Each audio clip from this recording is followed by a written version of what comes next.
This, I just can't believe I can really feel like I'm flying my airplane again. This is so, you just cannot describe how incredible this feeling is. So you are a fighter, you were a fighter pilot, right? I mean, yeah, Air Force. Oh, this is, it's hard to describe this. I've watched every YouTube video there is and heard them and I just believe them, but this is beyond belief. Wow, amazing. Simply, you had no idea how real this is. Today I wanted to show you something completely different from what you normally see on the Pimax YouTube channel. This is an almost 4-hour-long video, close to 4 hours of honest, raw and unfiltered impressions and opinions of the Dream Air and the Super micro-OLED. You have probably seen the Roadshow highlights videos already, including a whole bunch of videos from YouTubers also, but I do know that many of you expected to see more from this Roadshow. Not only 3 minutes of positive impressions, but also all the mixed opinions and the even negative aspects. We want to be honest and transparent, so I decided to give you the full story. The Pimax Roadshow 2025 Director's Cut. Before we start, let me just briefly give you some context. A few weeks ago, Calvin and I hosted the latest Pimax Roadshow in Europe and the United States, where we demonstrated the potential and current advancements of the upcoming Dream Air headset and the Super micro-OLED optical engine that soon starts to ship. First, we met up in Dusseldorf, Germany. During the weekend, we hosted a 2 full-day meetup with around 70 to 75 visitors, including a couple of YouTubers such as MRTV Marco and his new YouTube channel New VR Tech, as well as Stefan from VR Accomplice. Make sure to check out their videos if you haven't. Also a big thanks to Peter, aka Pipai, I think it is, on Discord for assisting us throughout the event and bringing his RTX 5090 gaming rig to the venue. It was priceless, it really helped us out. After the Dusseldorf event, Calvin took off to London, UK to meet up with Steve from the YouTube channel VR Flight Sim Guy, letting him try the Dream Air for the first time. He recorded a series of very interesting videos, especially aimed for the flight sim fans. Meanwhile, I stayed in Germany and took the train to Münster and joined Thomas from Voodoo at his office for almost a full day of geeky VR testing. If you haven't seen these guys' videos yet, go watch them after this. After reuniting in Dusseldorf again, me and Calvin headed off to the United States for the second public roadshow event in LA, California.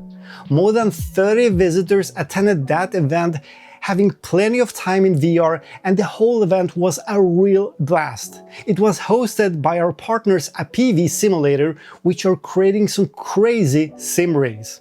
We were lucky to hold the meetup at their big venue, and all our visitors got the chance to test our headsets using their sophisticated APEVIE Simulator rigs.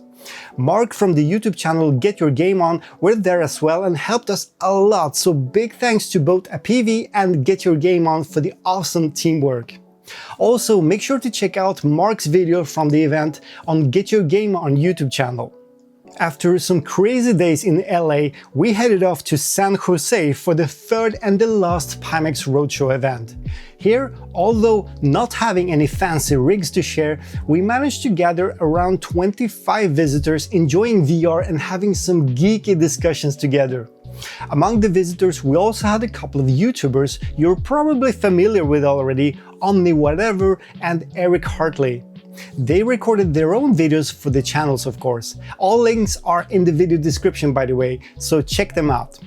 Lastly, we ended up the trip by flying to Dallas, Texas and visiting Tetiana from the YouTube channel Disco VR. She got to try the Dream Air for a couple of hours, and we can expect a really interesting impression video coming up on her YouTube channel anytime now. In total, we had more than 100 visitors throughout the 3 events at 3 different locations.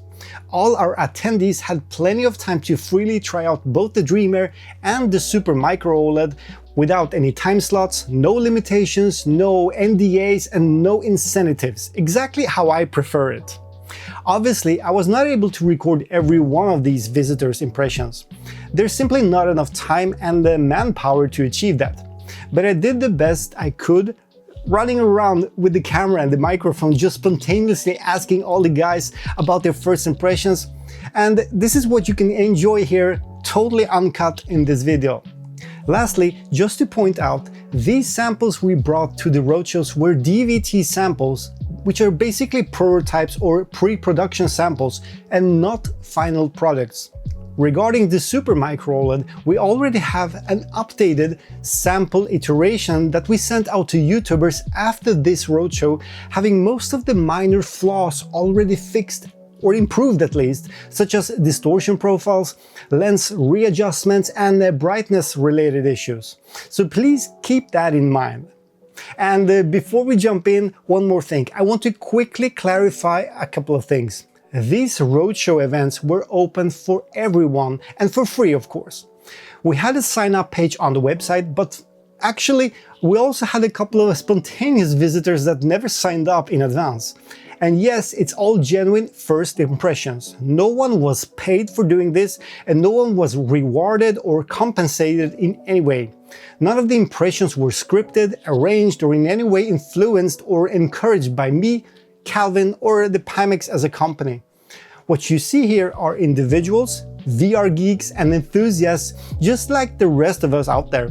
I did not cut out any impressions actually. I took every single clip from my camera. Nothing was left out. The only cuts I made in this video are during long moments without any talking, or moments when I started talking about random things which you don't want to hear about anyway. Or when the camera died a couple of times also. So all the included impressions are complete without anything removed or filtered, so to say. And the people who didn't want to be on camera on these events were not recorded in the first place.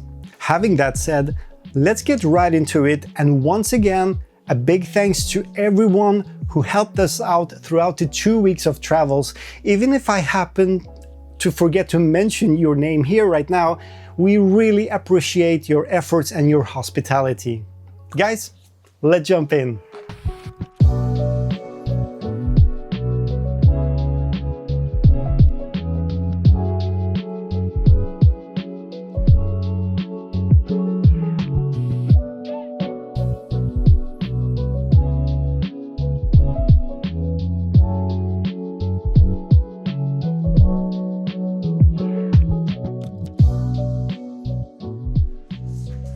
So give me some impressions. You've been testing it for like an hour now, maybe, or half an hour or something?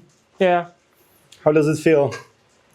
It looks way more natural than the QLED. And also I think it's also the focal distance is better, so it doesn't feel so eye strain. And of course I just want to check out the blacks right now, because I'm just riding to the place where I can compare to the QLED, because now I see the difference. Because all the small dots on the QLED have a halo, and I don't see the halo right now. It looks awesome. Way better than on the QLED. But it depends, because some games like Alone VR, I don't see much difference, because the blacks are truly blacks because of the local dimming. So it doesn't have much the halo, but it looks way better here. Also the contrast, I see the stars, I see they are brighter. They look way better. Yeah, but I like it feels way more natural. That's what I like. It doesn't feel like, what is it called? I'm not sure the word. I can't remember, sorry. No, don't worry. Yeah. Take your time. Yeah. But it's way better. The tracking was surprisingly good. Yeah. How about the edges, the edge distortion profile? I think it's right now I'm just in the black, so I don't see to the edges, but I saw a little bit of getting brownish, but you need to really look to it. Otherwise. But do you see any warping or anything in the profile? No distortions? No warping, nothing. It's like I'm looking through the aspheric lenses actually. I don't see any glare. No, nothing. Yeah, we are in quite the dark environment right now. It's like super dark in here. Yeah, of course. It's but I don't see it. It looks almost like aspheric. It's really close. How about the binocular overlap? I actually don't care much about it because I get used to it, but I see the difference. If I use a bigger overlap, I see that. But for me, that's fine actually. I think right now it's 112 degrees. Yeah, the horizontal field of view is 112. This is the base profile basically, and then the overlap is not as high. It's like 87, 88 degrees or something. It's fine for me. I feel the 3D effect, right? So it's fine for me. When I look to the edge, I see the difference, but that's why it's great for the profiles. You can choose. Of course. If you want more overlap, you can just choose it. Yeah, we haven't made any max depth profile for the Dream Air yet. I've done it for the micro-OLED so far, for the super micro-OLED. But after this trip, I hope to have that done. Yeah, but you can see the difference to the QLED versions. And I don't think the the vertical FOV is actually good. It's not doesn't feel compromising. Yeah. Yeah, it's the same as it was when MRT Sebastian was testing it. It's 88 with this profile, 88 vertically degrees. Which doesn't sound much. Yeah. I was the same. I was like 88 doesn't sound much if I compare it to my 106 on my 50 ppd. Yeah. So, but it doesn't feel like that actually. If I look up, I see. Oh, it's totally fine. Of course, we're not. Yeah, sorry. What I like is it's really light. I feel it on the nose right now, but it's way lighter than my Super. I can feel that. Yeah, the comfort of this Dream Air right now is not how it's supposed to be eventually. It's a temporary solution with the DAS strap on top around it. Also, the cable is the DisplayPort cable, which will be replaced. So it also adds a little bit of weight to the headset, of course, with the whole connector. I feel that. But other than that, I think if it gets the finally when this is already the DVT version, right? Yes, this is the DVT. If the final version gets even better than this, it's a winner. Yeah. Yeah, it looks way different. Oh, what's the catch? Yeah, but I really like it feels more natural. That's what I get. Yeah. You tried the super micro-OLED also a moment ago, right? Yeah, that's a little bit brighter and a little bit more FOV, but compared the weight, I would still prefer the super. But it's just me, I guess, because I really love the super, the top strap and my Apache strap. I'm used to it. I don't care if it's bigger one or smaller one. But you're talking comfort-wise, right? Yeah, comfort-wise. Yeah. But when it comes to image quality, I mean, between the Super and the micro-OLED and this Dream Air micro-OLED, what would you choose? I would choose the Super actually because it's a little bit brighter, and I have I can exchange. If I want the 75 ppd, I can just change it because I can see the brightness is still a factor. I would still choose if I need something brighter. I would just choose the 75. It's more a complete headset than the Dream Air for me. Because you cannot just exchange, and if you like more FOV for driving, you need to feel the speed. Right. It's not the same. Even with 112, I still think you will feel the difference. Okay. Yeah, that was awesome. Oh, cool. Yeah, it was good. It's good. Thanks, man. No problem. All right, what can I say? Amazing blacks, easy on the eyes in terms of distortion profile, no glare, awesome pixel response time due to OLED obviously, and actually good FOV. Yeah, how about the FOV? It's more than enough, really. I would say it's about 110, a little bit bigger than my Quest 3 at home, to be honest. What else? Amazing pixel density, like I said. No chromatic aberrations. I'm really surprised, you nailed it. Now you're in a pretty dark environment. Yeah. This is we're running air card. Yeah, ideal case for micro-OLED. Yeah, how do you feel about glare and God rays? I see no glare, no God rays, and compared to the competition, really good edge-to-edge clarity. Compared to the 50 ppd and the other Crystal Super you've tried, also the micro-OLED, do you see any difference? I mean, obviously, compared to the QLED, you might see difference. Obviously, the brightness is less, but you get used to it very fast. It takes about 5 minutes and your eyes do adjust. Brightness is, in this specific case, not an issue. The only thing that I see when I move my head left and right, a slight brightness downfall, but if you can improve it, yeah, it's great, but it's so far it's non-deal breaker for me, at least.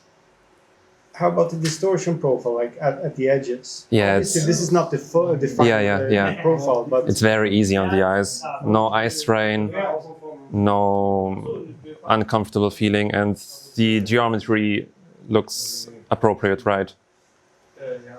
How it should it be? Yeah. Have you tried it in bright environments? You did that before, right? Yeah. In Steam VR. Yeah. Maybe. So far, the Super, the big one, is a little bit brighter. Yeah, and I hope you can push the Dream Air also a little bit. But yeah, it's great. It's great. Yeah. By the way, the face cowling, I mean the whole face cushion, or it's not the final version of for me it's comfortable. I'm fine. Does it block out all the light? Yeah, I have no light reflections, nothing. And it's super comfortable for my neck. Yeah, this is a temporary solution though. It's a Vive gas strap. So. Yeah. It's not the best comfort with this strap, I would say. It's gonna get better. Yeah, awesome. But I already could use it. It's great. So if you had to choose between like the Super Micro-OLED, Super 50 ppd, I would choose this one because I can get closer to the lenses with my eyes. I would choose the Dream Air, despite the brightness loss. Cool. I'll let you enjoy it. Yeah, thanks. Thanks, man. Yeah, you're welcome.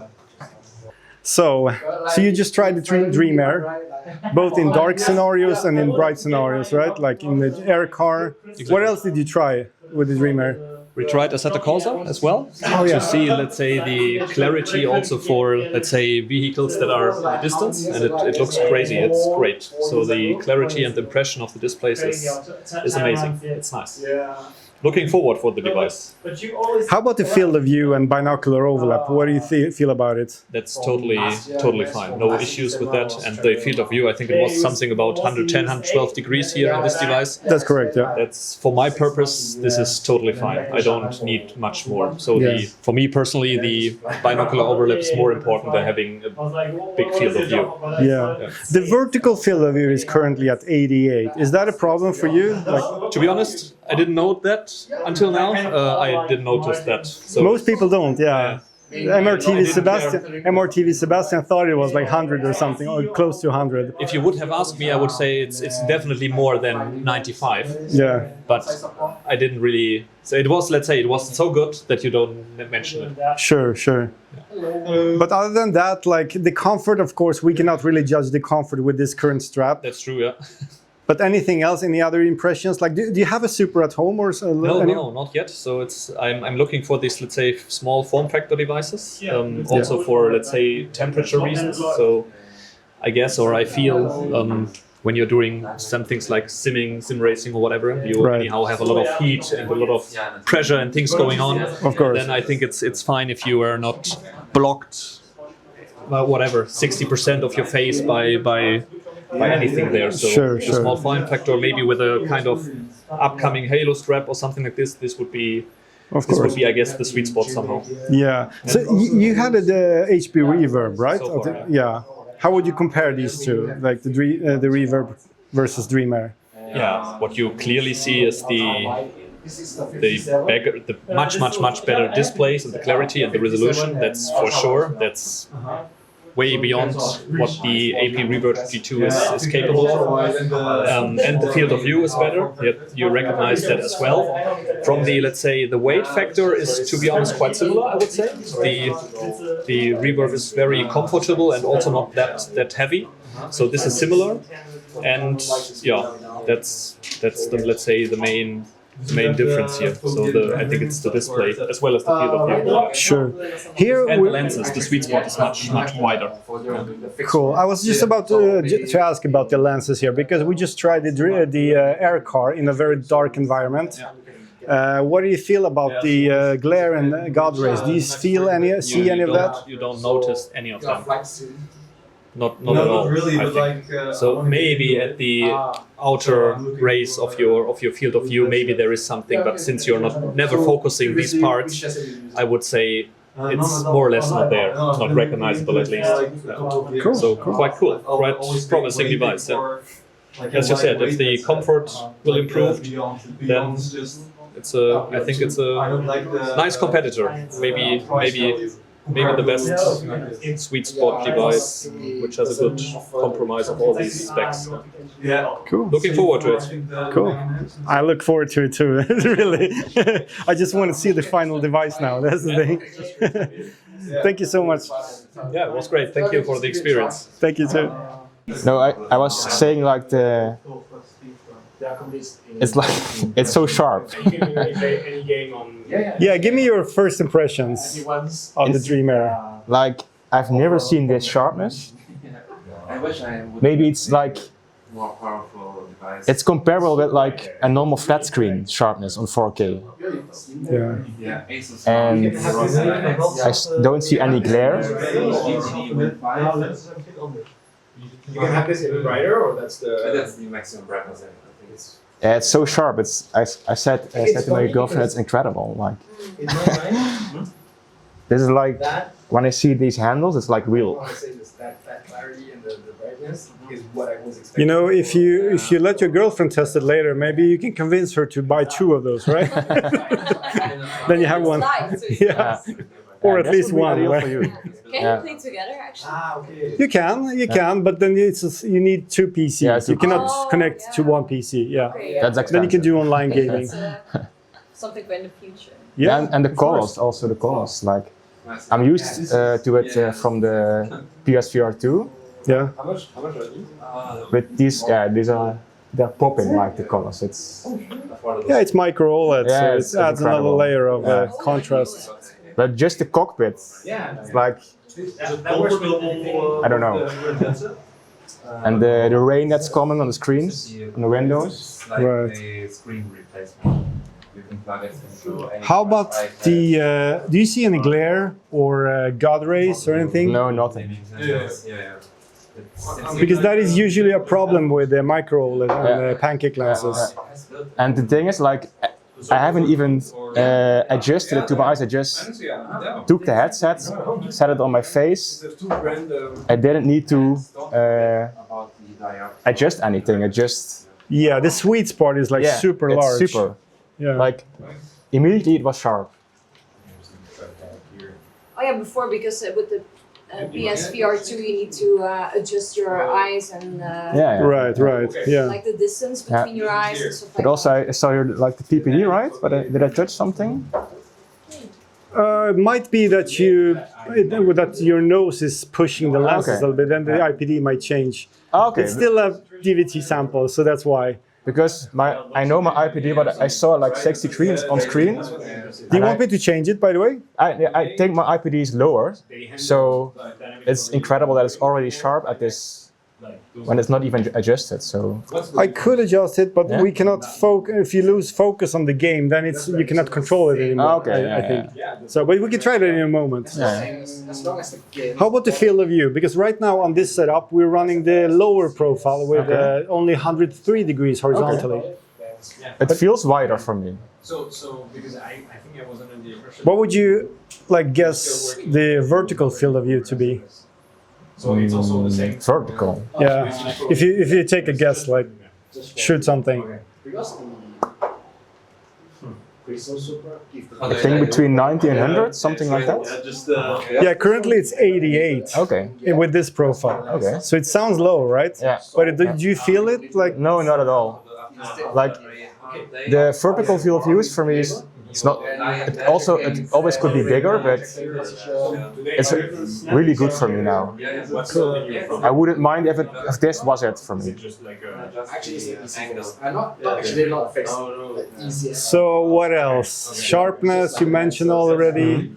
The colors, black levels. Yeah, black levels. So yeah, what you can expect from micro-OLED. So it's We are not going to like.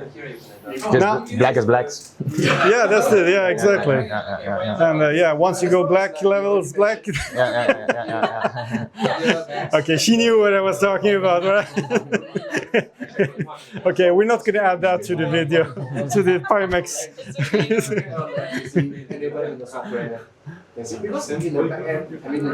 All right. So any more impressions, anything you want to add? Do you see any problems? Like, is there anything which is negative? Because negative feedback is always great. Always good to know. It's good Yeah, I know you're going to change the strap and how it's fitting, so I don't know how that's going to be. It's not like I can't wear it, but it could be more comfortable. Yeah. I would personally say the comfort is pretty bad right now with this strap. Yeah. It's going to get better. This is just a temporary solution because we're using the bigger cable right now, so it's heavier than it's supposed to be. Yeah, I'm holding the cable so it won't pull on me. Yeah, exactly. It's too heavy right now. It's going to change. So. But yeah, besides that, of course the field of view could be bigger. Yeah. But on the other device over there, we have another profile which has 112 degrees horizontally. So it adds another like 9 degrees or so. So cool. So you follow your case and yeah, now I'm thinking like, did I make the right decision to buy the Crystal Super Micro OLED, or should I have bought this one?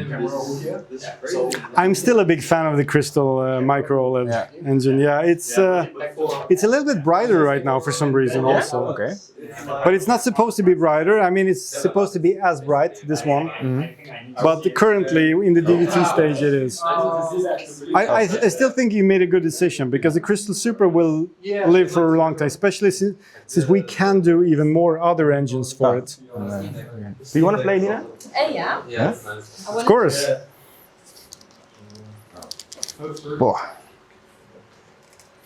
In this game you can get it very quick, so you have to move slowly. Okay. Because Yeah, I have a little bit of motion sickness. Oh, That's okay. why I don't usually play. So this should be fine because you're still sitting in a big cockpit and Okay. there's a lot of reference points Okay. in the cockpit, so it should be fine. Oh, damn. You don't have to adjust anything, actually. How do you mean? Yeah, normally, because I have a small head, I need to adjust a lot of my, how you say it, the eyes and stuff and my face. So it takes a long time with the PS VR2. But I feel like with this, I automatically, it's all right. But Cool. I have to sit like this, I think. No, you can recenter with the B button on the controller. Uh-huh. Yeah. So that button there, you can just recenter. Okay, And okay. then you have the trigger buttons, the lower trigger buttons to move around or to gas. Ah. inverted, so down is up and up. Oh, this is amazing. Whoa. Okay. it was a feeling of watching a big screen. Oh my god, that's insane. I thought there was nothing better than PSVR 2, but this is better. Like, and I didn't even have to adjust anything. Or maybe because it was Also, I feel the headset is not as painful as the PSVR 2. I feel like that. Does it feel comfortable for your eyes? Like Yeah, for me it does actually. No cross-side effect or anything like that? Like, No, I don't like playing with the PSVR 2 because it's super heavy on my head and it also is a little bit painful. But this one I feel is actually okay. But you could see that. you see, she's gonna buy her own also. Yeah, I have to save up some money for this. Otherwise, you're gonna just fight about it all the time. Yeah. Yeah, exactly. The beauty of relationships, right? I also feel like the movement is very smooth. So when I turn or go up and down, it's actually fine. Or maybe audio orbs. I know audio orbs would be quite. So usually with pancake lenses, you can see some kind of glare or God rays, like reflections and stuff. Do you see any of that right now? Reflections? Do you mean? Like some kind of blooming, you know, like light blooming around bright object in dark environments. Ah. Do you see any of that here? Yeah, I think a little bit, but I think that's because... That are the neon lights, right? Yeah, if you look at the neon lights. Yeah, I have that, yes, I think so. But maybe it's because it's not like super adjusted to my eyes, if you know what I mean. Okay. Yeah, you can try to readjust it if you want. Wait. Yes, wait, I have to adjust it a little bit. We try to remove as much glare as possible with these lenses. Yeah, I don't think it's very disturbing, to be honest. But I do have it with the neon lights, I must I say. don't think it's there, right? It's in the game. Yeah. It's a little bit in the game too, yeah. Too. It's like more if you look at the dashboard, Nina.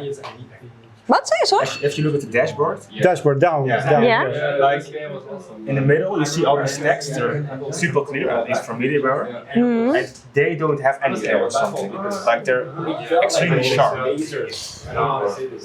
Yeah, I know what you... Yeah, for me, like, I feel like it's part of, like, the universe / game.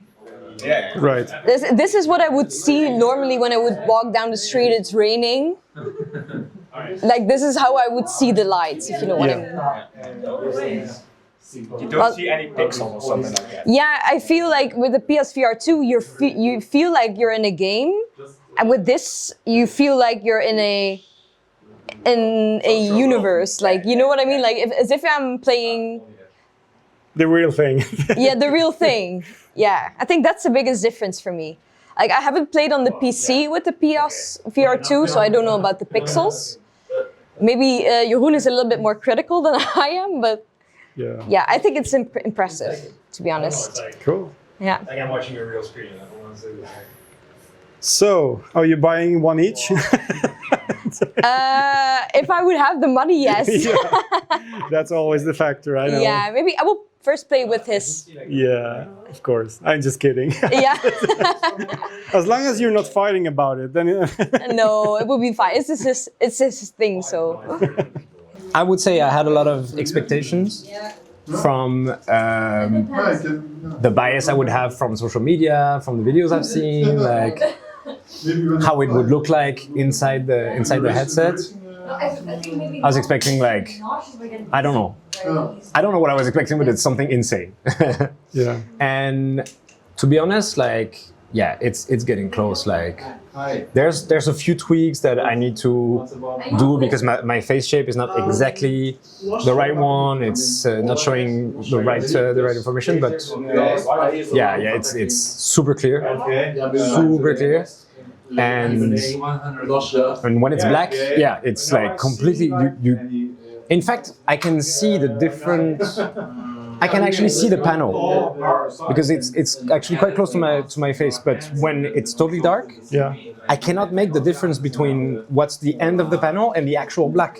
Oh, okay. So that's actually interesting. So it's a problem for me that I can see the edges of the panel because I need to probably put a spacer and stuff like that. Sure. But when it's dark, I don't see it, so it's like it's almost if I had magically some extra FOV. Right. if it's the dark magic everywhere. of micro-OLED and the black levels. Yeah, it's just crazy. It was actually a little bit trippy, if I can use that term. I checked like a word in the chat where you have like a bunch of like white lights and a lot of like black and white, no glare at all. Like honestly, I couldn't see anything. That was insane. And when I took off the headset and I looked at this chair, which is a little bit like dark and white dots, it actually felt like almost the same. It's like, I was like, yeah, it was a bit trippy. Yeah, exactly. Yeah, I know what you mean. It was a weird experience, yeah. But about field of view, on this device, I mean, this specific device you're holding here, we have a loaded in 103 degrees field of view mode, which does add a wider or a bigger binocular overlap, which is 92%. Yeah. But on the other setup over there, we have 112 degrees horizontally and only like 87 or something degrees overlap, which is around 80-something% of overlap. How do you feel? Which one would fit you better? Okay. Which one feels best for you? For me, there's two things about this subject. Yeah. The first one is the genius of what you guys are doing is to allow us to switch without changing actual headset. I mean, this is the same exact headset, yeah, but two complete different experiences. Like, and I have to say, for me, because I can see the actual edges of the panel, that one was better. Smoother, softer around their edges. Sure. I can, like, yeah, I would say higher binocular overlap. Sure. And less FOV. I'm happy with that. But to be able to say that, okay, yeah. Thanks, Pimax, I guess. That's like, I can actually like, and if you, because I actually saw a video they released very recently about like using AI to try like 20 different profiles and stuff. And I'm pretty happy about this because like, what can we do? Like, I mean, perhaps in the future we'll be able to customize this ourselves. Yeah, it adds another layer of customization. Yeah, of course. Incredible. Yeah, I totally get it. That was the main idea. I want to let people have the freedom of choosing different profiles, basically, different field of views, different binocular overlap. Because some people are more sensitive to this than others. I mean, look at MRTV, for instance. It's all about binocular overlap. While me, I guess we have the same face shape. Yeah, it's something about it. Yeah, definitely. And yeah, so that's promising. I just hope engineers are going to listen to this now. I mean, the main developers of everything. Like, so I'm not one of them. I'm helping them out now. But yeah, we'll see. You're showcasing what they're able to do, right? Yeah, exactly. But already what we see is, I mean, to go from like seeing the different profiles that you can see and actually seeing myself how it looks like, and the actual like real life difference. Yeah. Okay. I'm a believer now. Sure. Yeah. So, glare and God rays. Did you see any in the dark experience here? I mean, you could probably put on the headset maybe if you want. Yeah. And just jump into air car for a second again, just to get an idea. We're using lighthouse tracking here. Obviously, we have two of them set up. One is over there, like in the corner over there. The other one is on the other side. And I'll give you the controller is right in front of you. There we go. I probably have to. Oh yeah, all right. Yeah, there is a button. I think it's a B button to recenter yourself. Okay. Yeah. No, this. Yeah. Okay. For the, I mean, glare. No, there's nothing. Like any God rays, any reflections or anything? Do you see anything? I'm coming from a Pico 4, so glare is my daily problem, and I got so used to it that I forgot how life looked like without glare. So there's nothing for me here. That's there's I cannot see glare. Cool. I cannot see glare. And in terms of God rays, perhaps the blooming is adding a little bit in the experience, but no. Yeah, there is a level of bloom in the game itself, which is adds automatically the air car. So yeah, there's always going to be that no matter what headset you use. Exactly. But in fact, I would say like almost the quality of the blooming is better. I mean, it's more tolerable. I usually hate blooming. And this is way more tolerable thanks to the panels. It's good. How about vertical field of view? Well, that's actually my main thing, like the vertical field of view. So I guess perhaps because of my face shape, I can actually see as I said, I can see the edges of the panel up and down if I look straight. Right. And as I was mentioning, is like because the black levels are so good. If I go to a totally dark scene, it blends in. Like I cannot see anymore where it ends and where the I don't know.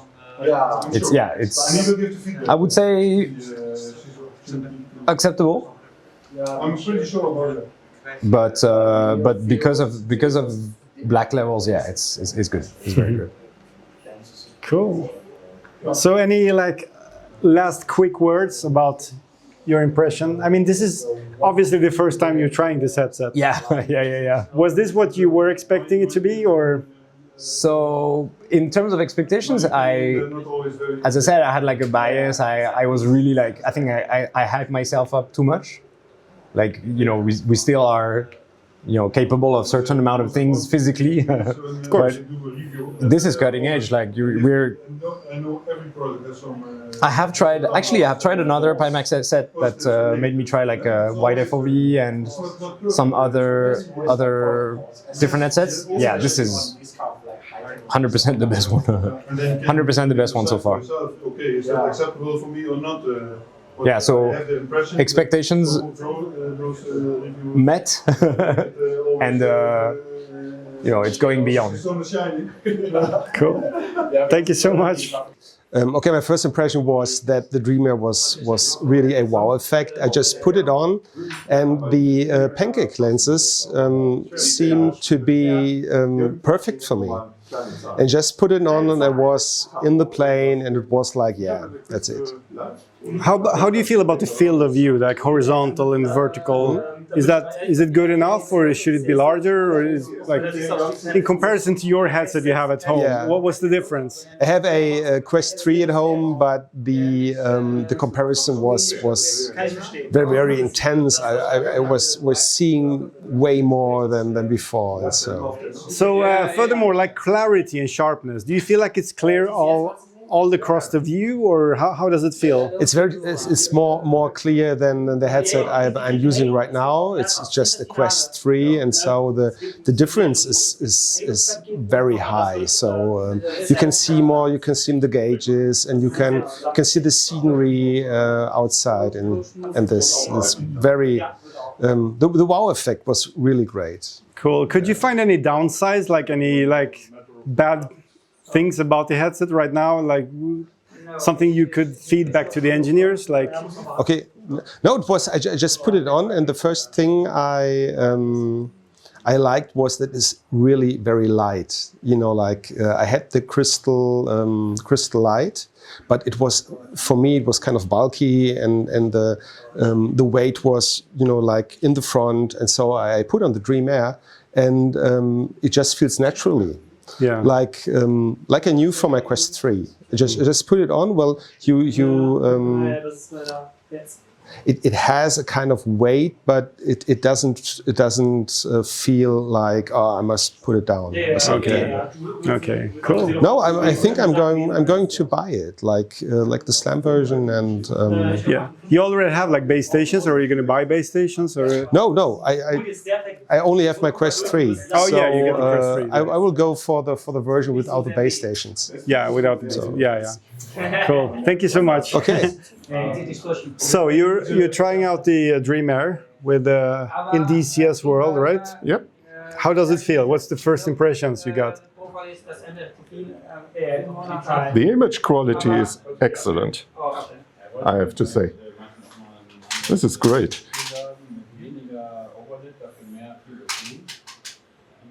We're actually running this without quad views and FFR or DFR right now. It's only in a native resolution. Okay. So, yeah, but it still should be very sharp and readable. Yeah, can you read everything in the cockpit? Yes, I can. That's perfect. Now, obviously, the comfort is not perfect because of the temporary strap we were using, but how does it feel on your head? Does it feel heavy in any way, or? No, the weight is great. I had a crystal light before this, and that was very front heavy. And this is quite comfortable. How is the edge-to-edge sharpness, though? Like in the edges, how does it feel? Compared to the light, much better. But you can still see that it's not that sharp at the edges.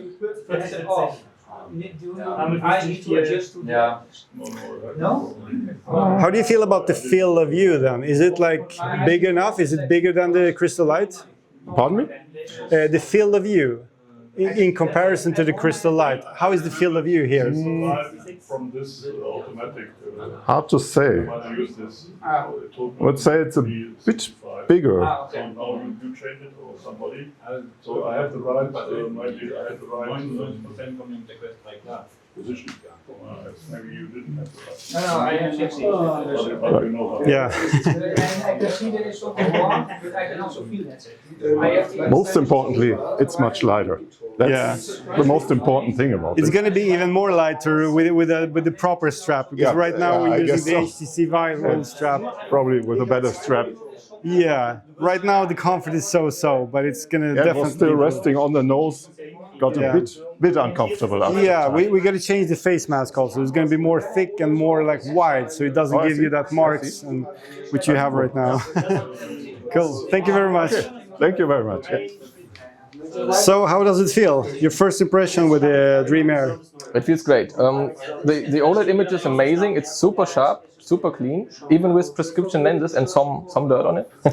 Yeah, we added this prescription lenses with the -1.5, right? Mm-hmm. Yes. And it does feel okay? It does feel great, yes. It looks amazing. Cool. The FOV is slightly rectangular, not rounded. Yeah. That's something to get used to. Yeah, it's standard. But I don't know if it's maybe the profile with 112 degrees. Yeah, right now we're using the profile with 112 horizontally, and then the binocular overlap is like 87, I think it was, 87 degrees, which of course is lower due to the wider field of view. You almost need sunglasses to protect you from the sun. But what do you think about the field of view 112? Is it good enough, or? Yeah, it's large enough, but that it's rectangular is a little bit off-putting. Oh. Okay. Yeah, the edges are more like square-like or rectangular, as you say. Yeah. But this one, it doesn't have mirrors. Yeah, we didn't put like any blinders on the sides to make it more round, because we wanted to maintain, like, use as much of the panels as possible, or utilize as much of the panels as possible. But we can potentially just create profiles with more rounded edges, if preferred, of course. Starting to get darker, but also... How about the black levels and the colors and such? Yeah, stunning, stunning. Just like I have a Mega Nex at home, and it's basically the same color-wise and black level, but a little bit brighter, I would say, than the Mega Nex. So anything more you would like to add, like edge-to-edge sharpness? What would you say about that? Like, how is the sharpness in the edges? I have a good opportunity to check right here. Yeah, sharpness is good until the edges. I can read up to the very edge of the lens. Chromatic aberration on it? Oh yeah. Right at the edge, there's some slight warping for me. It gets a little bit smaller, but it's okay. Yeah, we're still working on the profiles. This is not the final profile yet. This is one of the main profiles with 112 degrees, but I guess we're going to get new iteration of this. Yeah. The city overview I can see right now is super detailed. It's super sharp. Oh, really? Like a lot of games you see... So obviously the comfort is not how it's supposed to be. We're using an HTC Vive strap. Which is always good. Oh, you like it, right? Yeah, I like it. I have used it on many devices already. I'm not the biggest fan of them, though. Even without the top strap, the device is so light, it already feels balanced and close to my face, so I have no issue with it. I would use it just like that. It is going to give, I mean, the whole device will be lighter with the first strap we were introducing, the self-tensioning strap. Yeah. So yeah, to summarize this, what would you say? Best visuals in VR so far. This one is modular. You can put everything on it. That sums it up pretty good, I guess. Yeah. Thank you. Enjoy. Thanks. But the first impressions is good. Yeah, I see clearly that the lenses are now really good working. Yeah, how was it finding the sweet spot, or like finding a good position? It's a little bit tricky because I have not the right distance to the lens at the moment. I think it's okay. Would you? It's like putting it on and I'm in the sweet spot already. Yeah, looks good. A little bit fine adjustment and it fits perfect. How do you feel about the field of view? I think we're running the 112 degrees mode right now. I think it's the bigger now.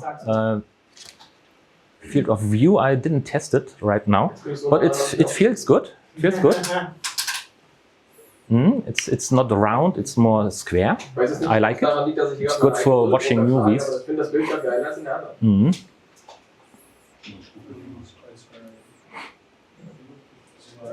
I guess colors are popping out. I like it. That's good. You mean the colors, right? Yeah, that's the color table I see now. It's very nice, colorful. I like it. I like it. How about edge-to-edge clarity? Would you comment if you had to comment on that? Edge to edge. In the center, it's really good. On the side, it's a little bit getting off. So it's getting a little bit blurry. But it's like on the Quest 3. Nothing to complain at the moment. The color shifting is very good, so I see only a little bit. The lenses are very good. I like it. Yeah, have you noticed any amount of the glare or God rays? Have you done this test yet? Or? Yeah, I have done this test on this glare box here. You see it? There is a little bit glare because it's extreme now, but nothing to complain here. I see much worse, but this is really good. I like it. And then we have the square test over there. I have to move a little bit to the right camber. And this is a very tricky test because I have squares and black. And when I move, I can exactly say where the reflection hits in the lenses.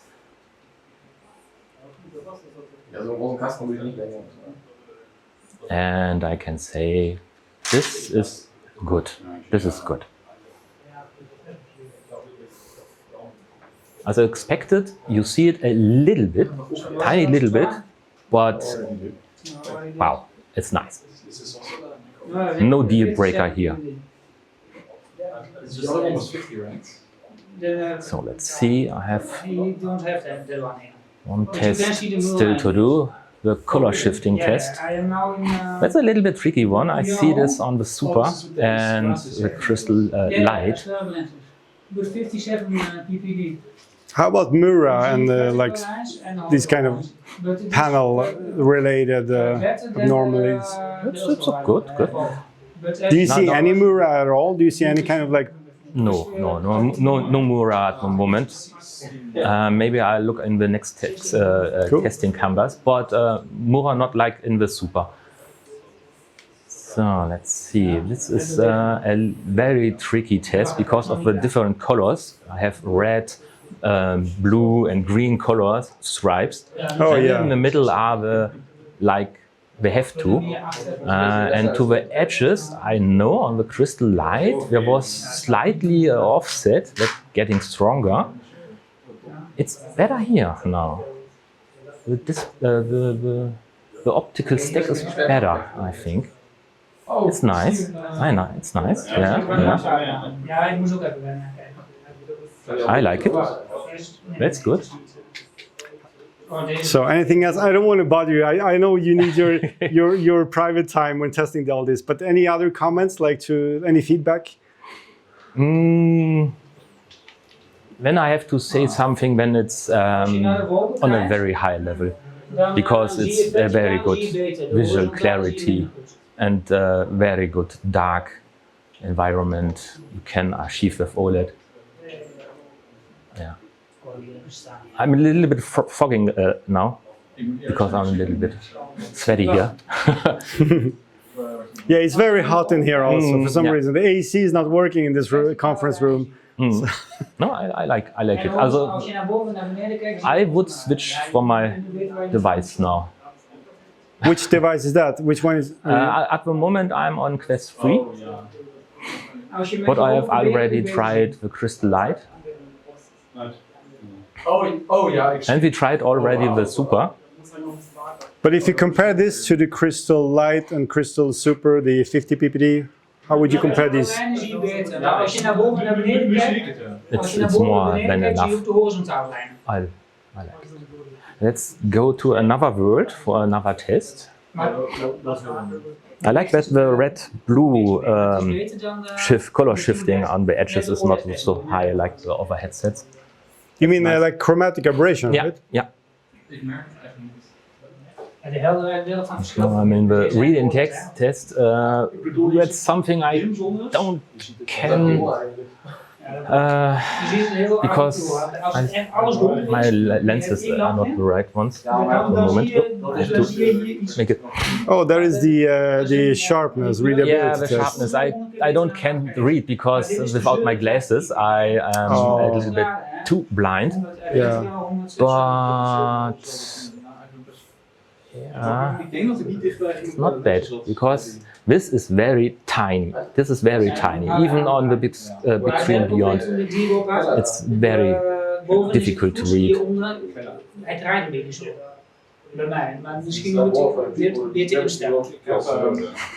No, there's the point. This is the point. I think it would be very easy to read at this point, even the smaller ones, because of the high resolution. Ik heb de lijstversie die hier aan de zijkant moet aansluiten. Ja, dit is een andere. Looking good, I like it. Nee, normaal zit hij vast. Deze hebben ze hier aan de zijkant vastgezet. Hier en hier. Okay, I'll let you do the other test. I'm gonna turn off the camera now. Thank you very much for your impressions. Yeah, thank you for letting me trying it. Of course, welcome. So tell me your first impressions with the Crystal. What am I saying? The Dream Air. Dream Air. Very, very nice actually. The FOV, I come from the Index, so it's a bit kind of old headset, but the FOV is better. The OLED is very nice. And I'm almost dead. Yeah, I'm dead. So you're saying that you're mostly using the Index at home, right? Yeah, currently using the Index. So how is the difference in the field of view, first of all? I would say a bit higher than the Index, maybe. But I would need side-by-side comparison. Yeah. Definitely not worse at all. And the clarity, sharpness? It is very sharp. There's way less blur and glare than in the Index, probably because of the lenses. Tell you when you start the service. And Pimax service. almost no visible glare or anything. Yeah, we're in a lot in darker environments, as far as I can tell. So you don't see the glare or the gut rays? Nope, I don't see anything. It's glistening Almost like real life. Yeah, okay. It doesn't matter. We're always lagging. It's a PC.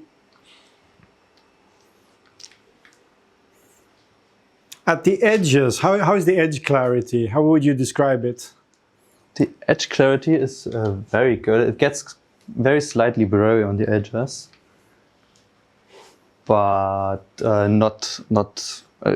Only if you notice it's how you say it. It's only if you don't look for it, you basically don't realize.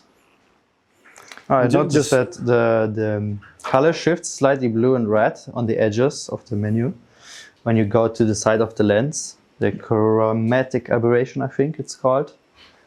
Slightly on the edges, but in the main field of view it's very good. Because it tries to render. So how big of an upgrade is it from the Valve Index, in your opinion? I mean, the Index is very old, but I'm actually thinking of buying this one. Because the render profile. Have you tried any other headsets recently, like from other brands, like new versions, new generations? I've tried the Quest 3, but I sent it back because APEVIE was just too small for me, and I couldn't work with that. I play a lot of Beat Saber, so I want to see my hands and high refresh rate. How high does it go from the refresh rate? Currently it's 90 Hertz at max. Currently 90. You can do 72 or 90, but it's full resolution, no upscaling or anything at 90. Okay. It's like the full native view. Yeah. But when it comes to sweet spot, like when you put on the headset, how does it feel? Like, do you need to look for the sweet spot or? Oh no, it's like it just fits in the face very well, like at the sweet spot. You don't really have to adjust it much. I'm not gonna judge the headset at strap because it's not nice. The HTC strap. But the headset feels quite comfortable. It's very light, which is nice.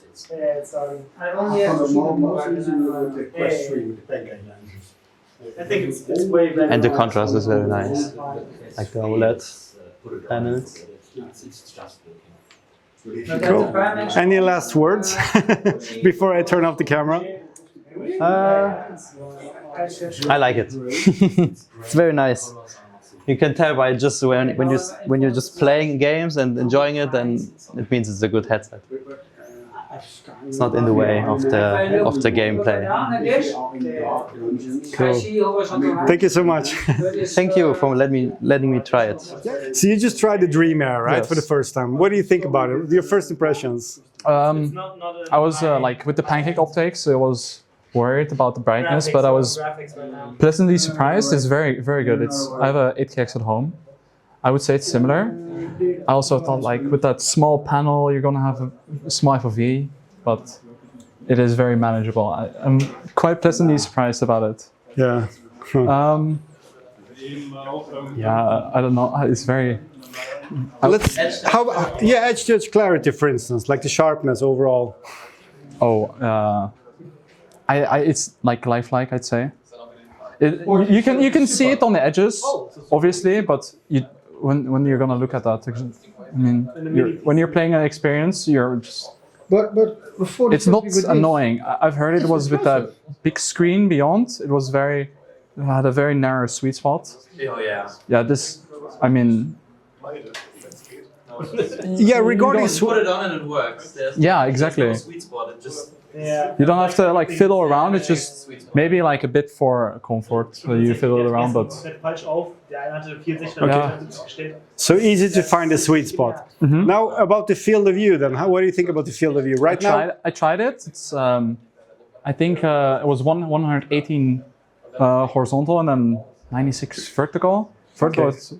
Because it's set to 112, I think, right now horizontally. I think I was maybe seeing it. Yeah, but it's somewhere around there. Yeah. So what do you think of it? I mean, if you come from an 8KX, you're always a bit spoiled. You have to say. But for a micro-OLED panel, it's very, very impressive. Cool. And obviously, like colors, black levels. Yeah, I had an OLED headset before. There was a Quest 1. When I switched out, I bought a 5K after. But it's something that you really miss when you get off OLED again. It's just the deep blacks, and you don't see the grayness, obviously. Glare. You can obviously see it a little bit in the glare test, but. Ja, I see glare when I see the Quest 20 start. And when you look at the what's it called again, FPS VR overlay, you can really see the difference in contrast. It's it's the micro-OLED panel, obviously. So, but do you have anything to complain about? Like any kind of like feedback to the engineers, to the Pimax team? The fitting. Yeah, apart from this, the face fit was okay. I liked it a lot. The comfort is very great. I don't have many complaints. Only that it's just so expensive. That's maybe 120 hertz. Yes, that would be very nice. But I think it's limited by the panel.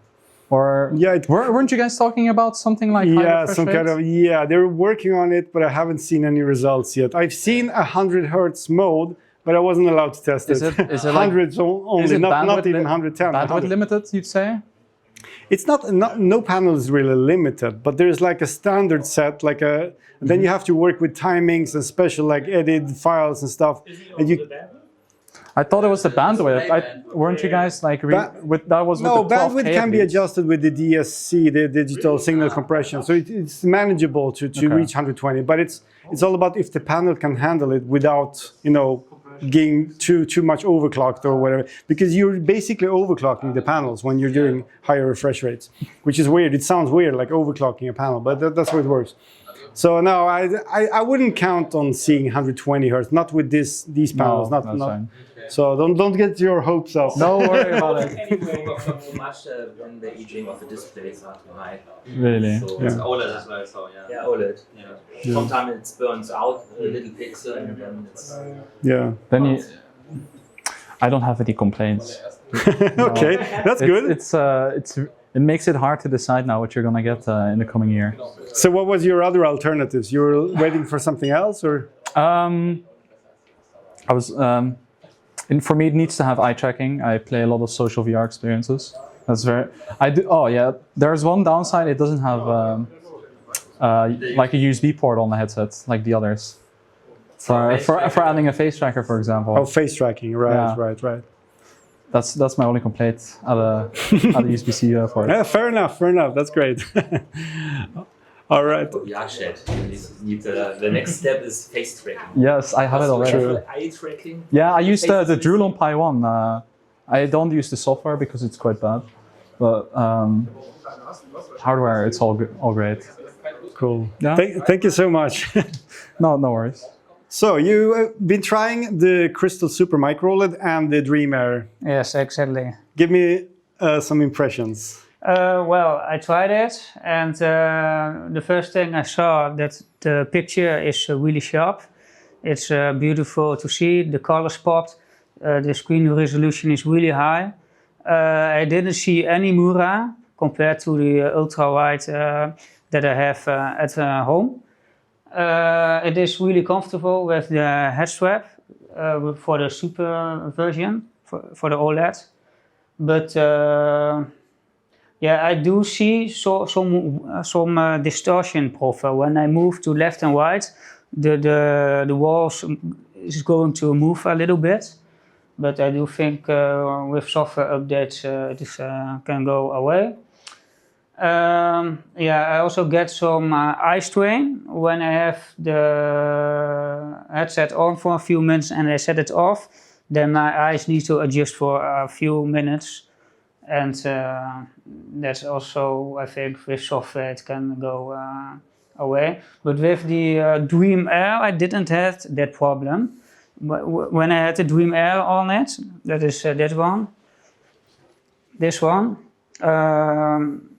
it doesn't sit as comfortable on my head because here is no head strap. But when I had this thing on my head, I had no eye strain, but I do see the distortion profile problem I saw on the OLED version from the Super, but I didn't have the eye strain. So when I had this on for a few minutes, I put it off. The eyes were perfectly fine. I think there is something wrong with that OLED version of the Super, but yeah, it's. I think I prefer this headset because of the comfort. I think if there is a new version coming out, then I prefer this one. I also have the ultra-wide Super at home, but I see a lot of vertical lines and horizontal lines. And if you see this headset, how clear the picture is, then yeah, I prefer this clarity over the field of view. But I do see with the horizontal field of view of 160 degree that if you look straight, it is good. But if you look to the left, the last 5% of the field of view, it is a bit darker. So I hope in the future if they can fix that. But overall, I like the headset a lot. Thank you so much. You're welcome.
So do you do VR? Yes, I use it quite a bit. Cool. What headset do you have or tried it before? So I have a Big Stream Beyond 2. I have a lot of headsets. Big Stream Beyond 2E, Quest 3, Quest 2, HP Omniverb reset, like the G2 Omnicept, Vive Pro I pretty much all of them. Cool. So tell me the difference while running the Dreamer now. So for one, it is very sharp. I will say that. It is impressively sharp, actually. The display elements are very, very sharp. The text is clear to read. It's actually pretty impressive. The other thing is the sort of, looks like the stereo overlap is pretty good, or at least to me it's pretty good. Yep. So elements like pop out really well. It is very, you get that 3D feeling quite a bit. I'm kind of decreasing in speed here. The color accuracy looks good too. These panels are nice panels, 100% of it. Yeah. How about the field of view? Field of view is also very large. It is, yeah, this is almost my entire FOV. There is, I would say, definitely upwards of maybe 110, definitely more than 110 horizontal, it looks like, for me at least. And yeah, no, otherwise this looks great, quality-wise in terms of the actual visual quality, 100%. All right, it's going to have you dump the throttle here in just a second so you can feel the deceleration. Oh, okay. And then you're going to brake hard left. Right now? Yep, all the way back on the throttle. Yep. There you go. So now you have a choice, carrier landing or airport. We can try carrier. Where's that at? Okay, you're just going to follow that smoke out. You're going to take a heading of about 320. Okay. And then I'll work your flaps, your gear, and your hook whenever you're ready. Sounds good. And I'll turn you back over to Martin. He can continue asking you questions as you attempt a carrier landing. When you put on the Dreamer for the first time, I mean, did you find the sweet spot quickly, or did you have to like adjust the headset? It was pretty quick. I have a general time finding sweet spots, to be honest, but this was it was pretty good, I'd say. The eye box is fairly large in terms of what I deem an acceptable sweet spot. So keep a heading of 320, you said? Yeah, about 320. And you should see the carrier out Yeah, there I see him pretty over quick. there. It's not too far out. Summer, how's your field of view? It's pretty good. I think the vertical is a bit bigger than big screens. And then obviously it's micro-OLED, but usually there are problems with micro-OLED and the pancake lenses in terms of glare and God rays. Have you seen any of that? No, that's another very interesting thing. I just don't see it, and that is fantastic. I'm very sensitive to internal reflections in pancake lenses. And no, here I just don't see the that sort of thing at all. I'd say my only complaint right now is comfort. It's just no. Yeah, comfort on the forehead is the only somewhat bad thing. It was on my nose bridge. Yeah. It seems more like a headset related thing, but I'm not sure. A top strap. I want just want a top strap. Yeah. Top strap would fix it.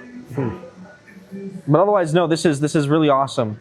Yeah, I'm very impressed. The clarity is great. The clarity is very good. Yeah, I pointed that out. It was very clear. The persistence is not that bad either. Yeah, do you see any persistence? I didn't notice any. Yeah, it's very little. Honestly, you could mistake it for motion blur. I don't know if there's motion blur applied, but Yeah, it might be on. Actually, motion blur might be on. so We should like turn it off. Did we? it's very hard to tell.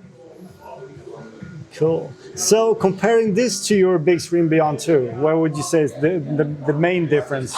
I think the main difference is definitely clarity and maybe God rays. I'm definitely gonna miss the carrier. So big screen has color aberrations at the corner that desaturate. Yeah. But these don't have that. But these have a brightness vignetting effect. It like darkens. Yeah, it's a vignetting effect, I'd say. Just on the edges of the lenses. Just whenever you're catching on the edges. I noticed it's pretty sensitive to the angle the headset's at as well. Yeah. Okay. I think especially like the pitch kind of up and down. There's definitely like the sweet spot clarity is really easy to get. I noticed kind of the brightness on the edges was a little sensitive to the position. I think hopefully with the headband kind of built. I am definitely gonna miss it again. I don't think they're doing the top strap though. Yeah, gonna miss it. I'm just gonna crash.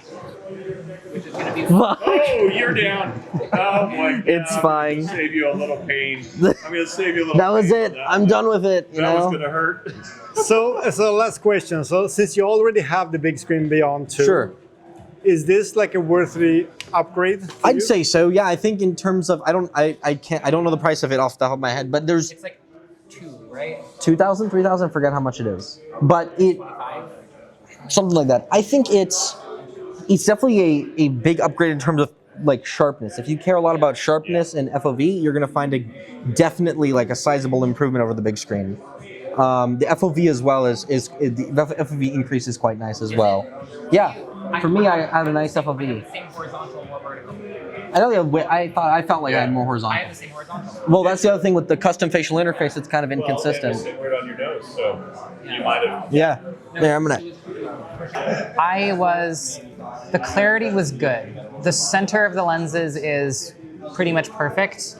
The brightness is a bit better than I saw on the big screen, but it's a question of like how well it's fit to my head. Obviously, development hardware with not the correct strap. I find the big screen maybe a little bit more immersive because of the light seal. I prefer this display. I don't know if it's fitting to my face as well. It's more general. Yeah. Yeah, I definitely had kind of a similar issue with it. For me, at least on the DVT, I kind of had to like angle the headband a little bit further on my head and have it pitched down a bit. Yeah. I think otherwise it's pretty sensitive to brightness. Yeah.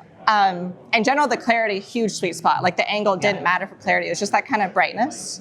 And so, yeah, for me, I would definitely hope different from the DVT. That would be a lot different. The facial, it's mainly the comfort.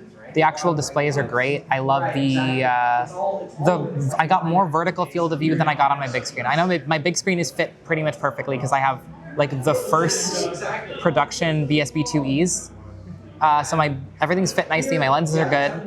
I'm getting about the same horizontal field of view, a little bit less vertical on the big screen, but it's also, I feel like it's a bit closer to my face on the big screen. Or it's everything. Nice. It's a little smaller. It's a little bit more form-fitting, obviously. Yeah. Right? So right now we're running with a profile which gives 112 degrees horizontally, which also reduces the binocular overlap. But did the overlap feel okay, or should because we can adjust it with profiles, of course. I didn't notice any issues with that. No. Yeah, I'm coming from an 8KX, which I normally run at like the large FOV. So yeah, I for the binocular overlap, I'm not super sensitive to it. I didn't even look for it. Frankly, I didn't care about the loss in FOV, just the clarity from the 8KX, the vividly. I haven't had an OLED since like the Samsung Odyssey, and that was so blurry. Yeah. So I just all that kind of clarity. I was so much more immersed. I didn't really pay attention to binocular overlap because I was just in the moment. I'd say, having tried a whole whack ton of headsets, big screens, the Megane X 8K.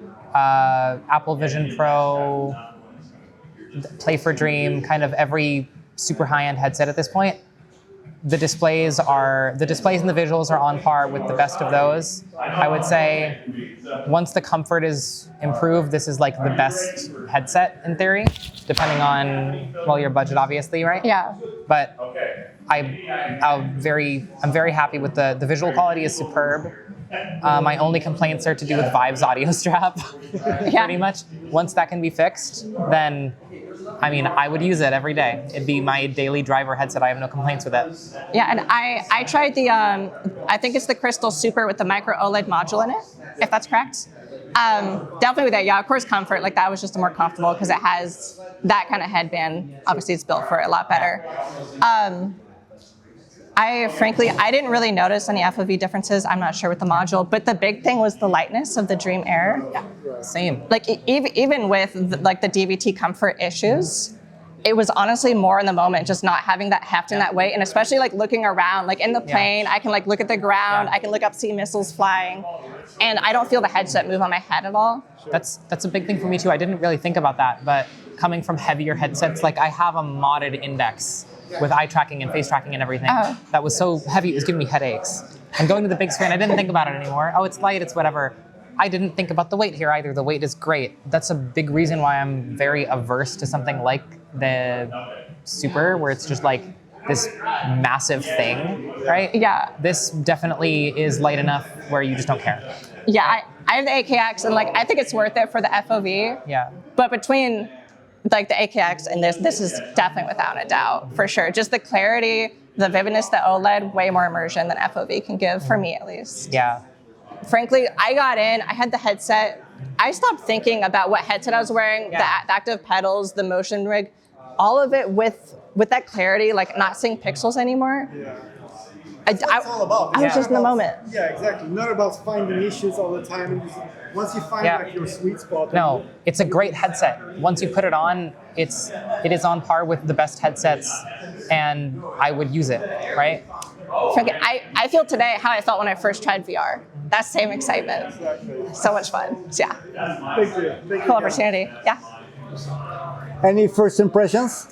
Yeah, I really like it.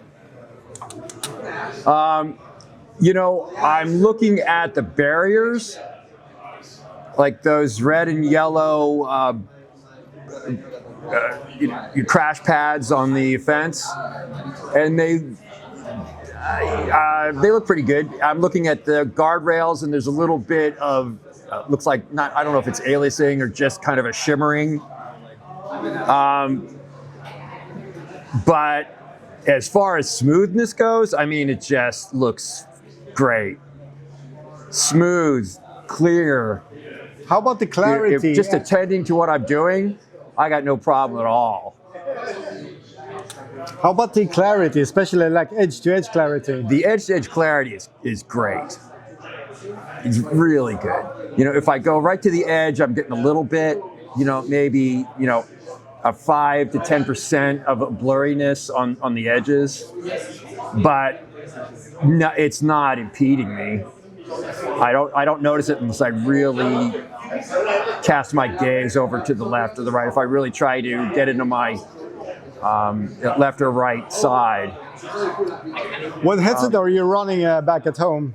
I've got the Crystal Super 50 Ultra Wide. Cool. So what would the main difference be here? I mean, from the field of view. You know, apart from the field of view, what are the differences here, you think? The differences here are I'm just getting smooth performance. You know, I'm getting smooth performance. Now, like, I got to tell you though, I don't know if I could do better. Like if I'm looking at the green fence on the right, oh, this is going to crash me. If I'm looking at if I'm looking at the green fence on the right, I'm seeing, you know, it's not rendering perfectly, and so that's going to pull me out. You know, I don't do sim racing, so it's difficult for me to compare. I've never done sim racing, so it's difficult for me to sort of compare as much as I could if I was doing a flight sim. Like if I was in DCS, I could just really rattle it off for you. But yeah, I'm impressed with this. Very impressed with it. It seems a little, you know, one of the things that you guys were talking about with the OLED was, or you're getting some critique about it being a little dim. It seems a little dimmer, but you know, I guess that's one of the things that was really a goal with the lenses, spheric lenses that you're using in the Crystal Super, that they were just so much light coming through. Yeah. And you know, there's a lot to be said for that. But you know, the compromises that you have to make with performance by having to boost that rendering resolution so high. You know, like the fellow was here, the representative of the shop here was saying that this is not even a full, a really up-to-date computer. You know, he's running a GPU that's, he said, 4 or 5 years old. Yeah, it's actually an AMD GPU on this rig. Okay. Which is totally fine. It works as well. That's pretty impressive that you guys are compatible with AMD too. Yeah, absolutely, full compatible. But I mean, looking at this scene right here, I really like what I'm seeing. The houses look beautiful. The trees look fantastic. The shadows look really good. You know, I feel like if I just sit here and think, where am I? I'm in a car. Okay, field of view. Field of view is the only thing pulling me out of the idea that I'm sitting in a car right now, because I can see the slight tunnel vision. But you know what? That's okay. That's okay. It sort of goes with the territory. I can't expect everything to be perfect. And you know, when you're active, for me, that stuff goes away. Of course, It just goes away because you're so focused on what's going on. You know, if I'm sitting here just looking at this, you know, I look around the car and I go like, I'm getting a great. I don't have to strain to look to my left, to look to my right, to look up. I'm just being stopped by the chair a little bit, but that's what it is. So we're using pancake lenses here on both the Super micro-OLED and the Dream Air, of course. And usually there's a problem with glare and God rays. Okay. Have you seen any of that here? No. And you know what? That's not something that I'm really familiar with, because really all I'm coming from is the HP, which just really doesn't have that problem. The only problem I have with the lenses of the HP is every once in a while I see that foveated rim show up. Yeah. You know, those foveated grooves show up every once in a while, but very, very rarely. But I don't see any glare at all. I mean, I know what it's supposed to look like. But yeah, no, this is beautiful. Thank you so much for your impressions. Yeah. I'm impressed. So you're trying out the Dream Air for the first time. What are your first impressions? And my first impression is that the FOV, the FOV is better than I thought, especially because I just tried the Super before, but there were maybe some software issues with the Super or the Assetto Corsa configuration, and now I think it's much better than on the other simulator I have just tried, even though it's the same optical stack. So probably that was something related with the software.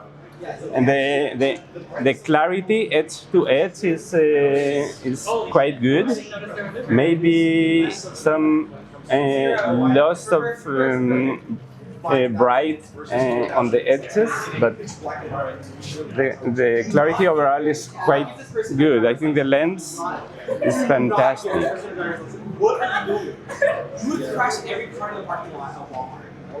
How do you feel about the brightness and the colors? The brightness is, I'd say it's okay. I could stand a brighter setting, but I don't know if it's maxed out right now.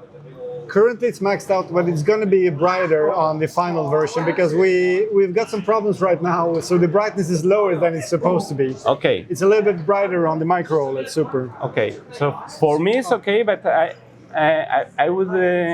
would think if the final version is able to have a bit more bright, and the colors are brilliant, especially if you look like the inside the car, because it's where you can really check like the buttons. You have more colors inside the car than out of the car right now. Maybe, yeah. Maybe that's something on Assetto, but the outside, the track colors are like more neutral, and the colors inside the car for the buttons are like a bit exaggerated on the pinks and reds.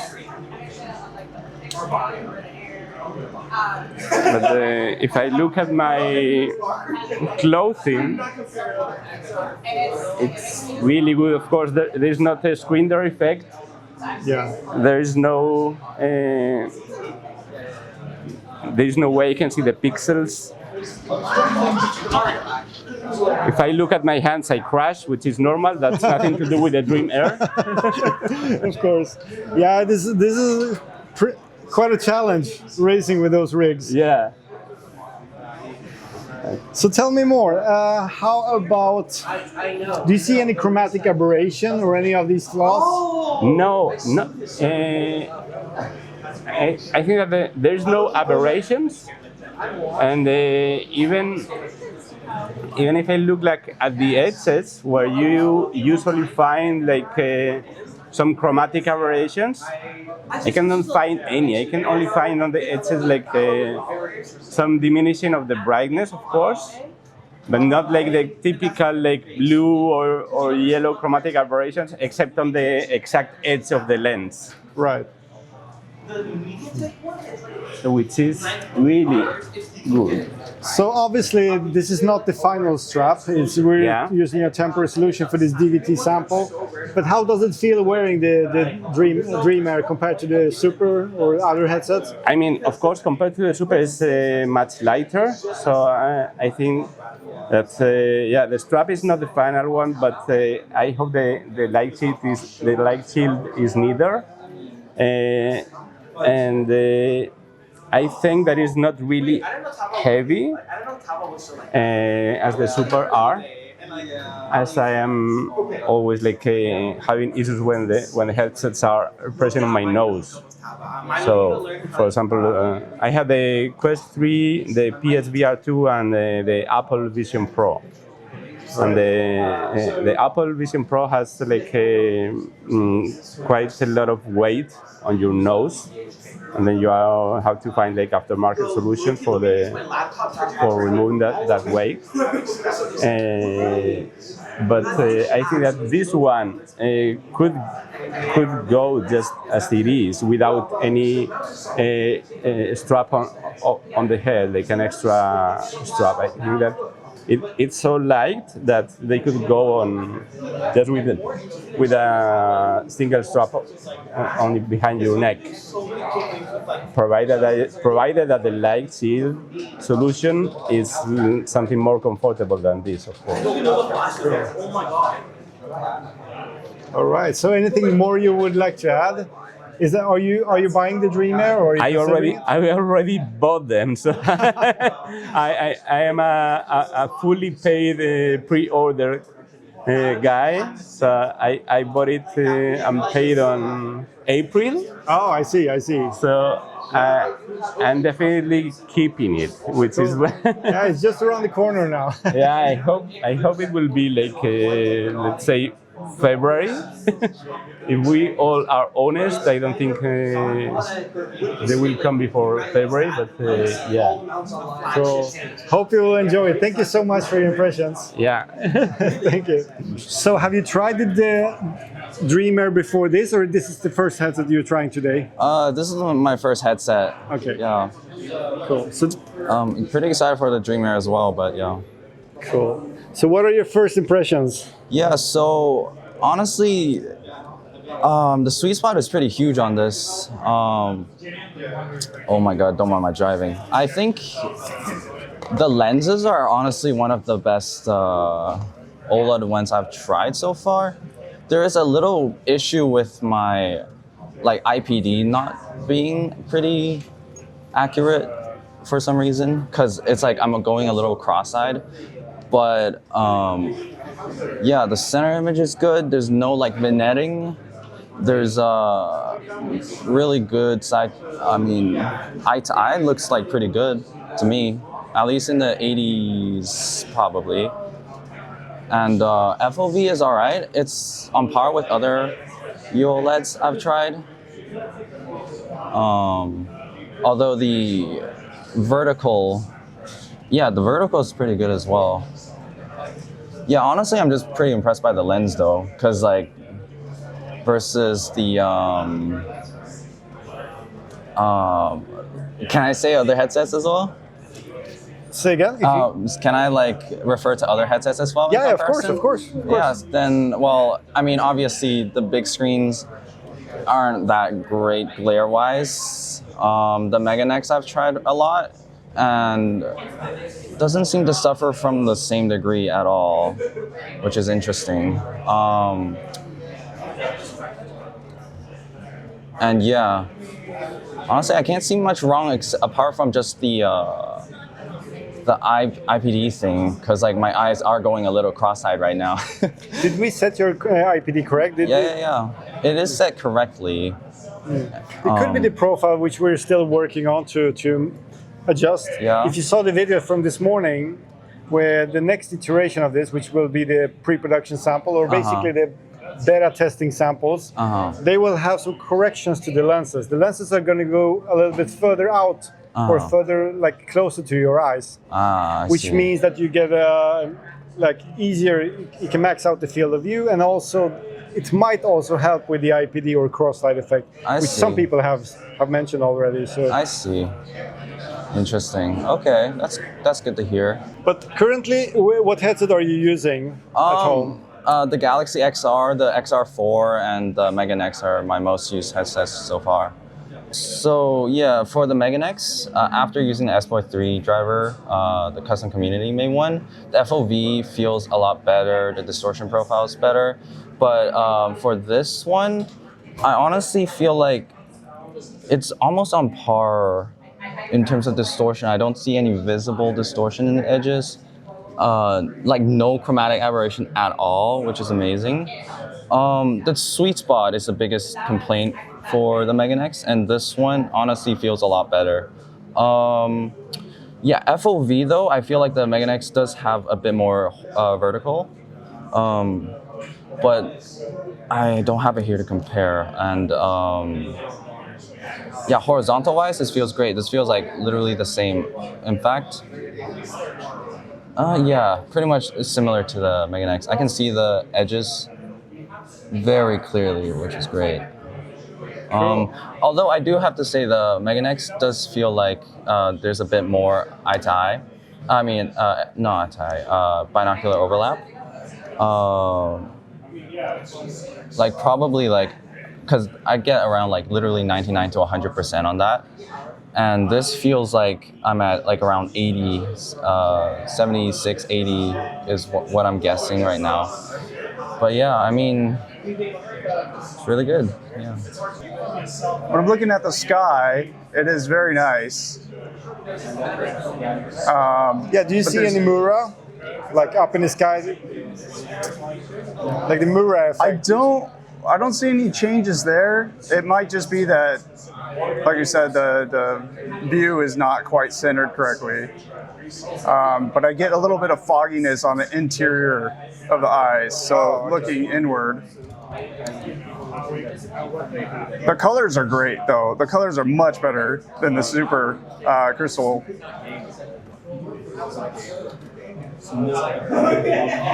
Yeah, I definitely like the colors a lot more. How about the edge-to-edge clarity? I mean, at the edges, left and right, how does it look? Surprisingly, left and right feel a lot better. Looking to the exterior of my image is a lot clearer than looking at the middle right now. There might have something to do with the IPD, I guess. Yeah, do you want to try to see if we can fix that? Yeah. Okay. So do you feel any difference right now? It feels a little better. How about glare and God rays? Do you see any of glare, which is like typical for pancake lenses? I see just a small amount on the exterior, but not bad.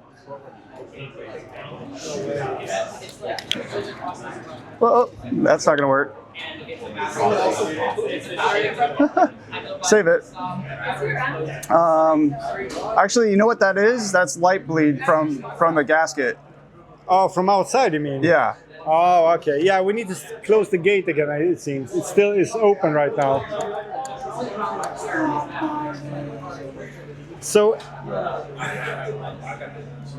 is there anything more you would like to add? Like for the first impression? I think my favorite part is not being able to see the panel, like fixed panel noise in the background, and the color. The color is a lot better. I think those are my favorite parts. It's just the color and being able to see clearly without like any kind of panel noise.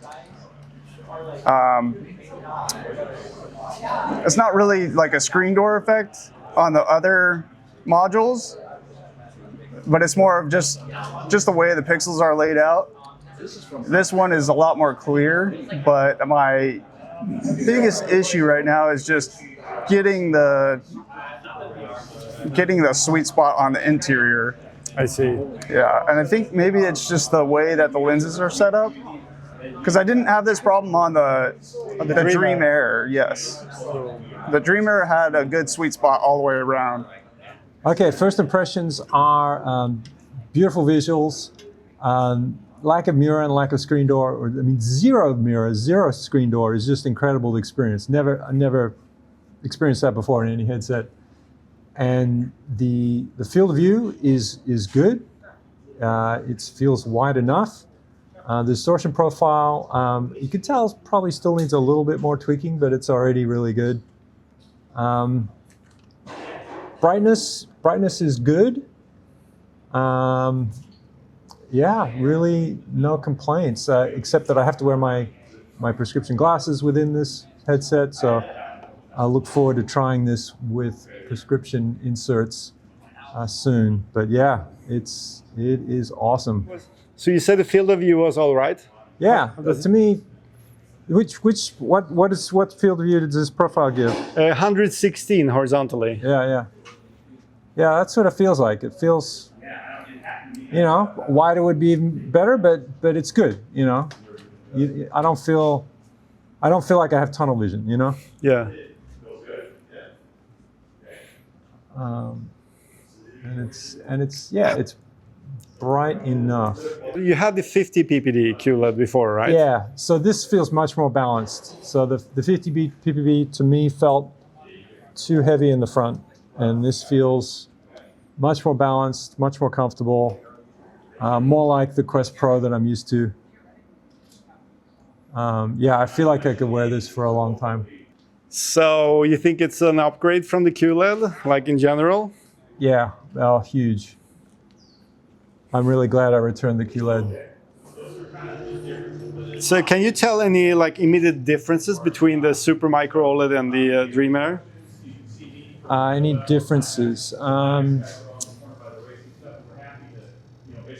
It's hard to pick out the differences, actually. Obviously, comfort is different, but visually, they're very, very similar. I might be able to better answer that question when I pop back into the Super. Right. Yeah, of course. But so for us, for a first impression, which feels better to you, the Super or the Dream Air? Like initially, like a first feeling. First impressions are, I do enjoy the lightness and small form factor of the Dream Air. Yeah, that's really, I've got it right now, so it's actually pretty comfortable, even though it's this, you know, DVT head strap, not the final head strap. It's there we go, big crash. Yeah, it's. I mean, I guess what it's just comfortable on the eyes. It's just the eyes feel. Martin, we're not running glasses, right? Yeah, it's like a window into reality. It's awesome. Glasses won't fit in there, right? No. In the Dream Air? Yeah. Yeah, they do. He's running with glasses right now. I have small glasses. But you have to have small glasses, though. Okay, so just if they have glasses, they can try it? Yeah, exactly. All right, performance-wise, I'm seeing a little bit of, I'm not seeing it as smooth as I'd like it to be. That's because it's DCS. Yeah, it's DCS. We're running like 70, 80, 85 frames per second most of the time. Okay, all right. It's a mission so, also, that's why. Yeah, the mission's pretty intense. As far as clarity goes, yeah, I mean, it's good. It's good. I'm not seeing any distortion, no aliasing. The colors are beautiful. It's plenty bright enough. Are you a big fan? I just would like it to be a little smoother. That's all. Okay, cool. That's pretty much it.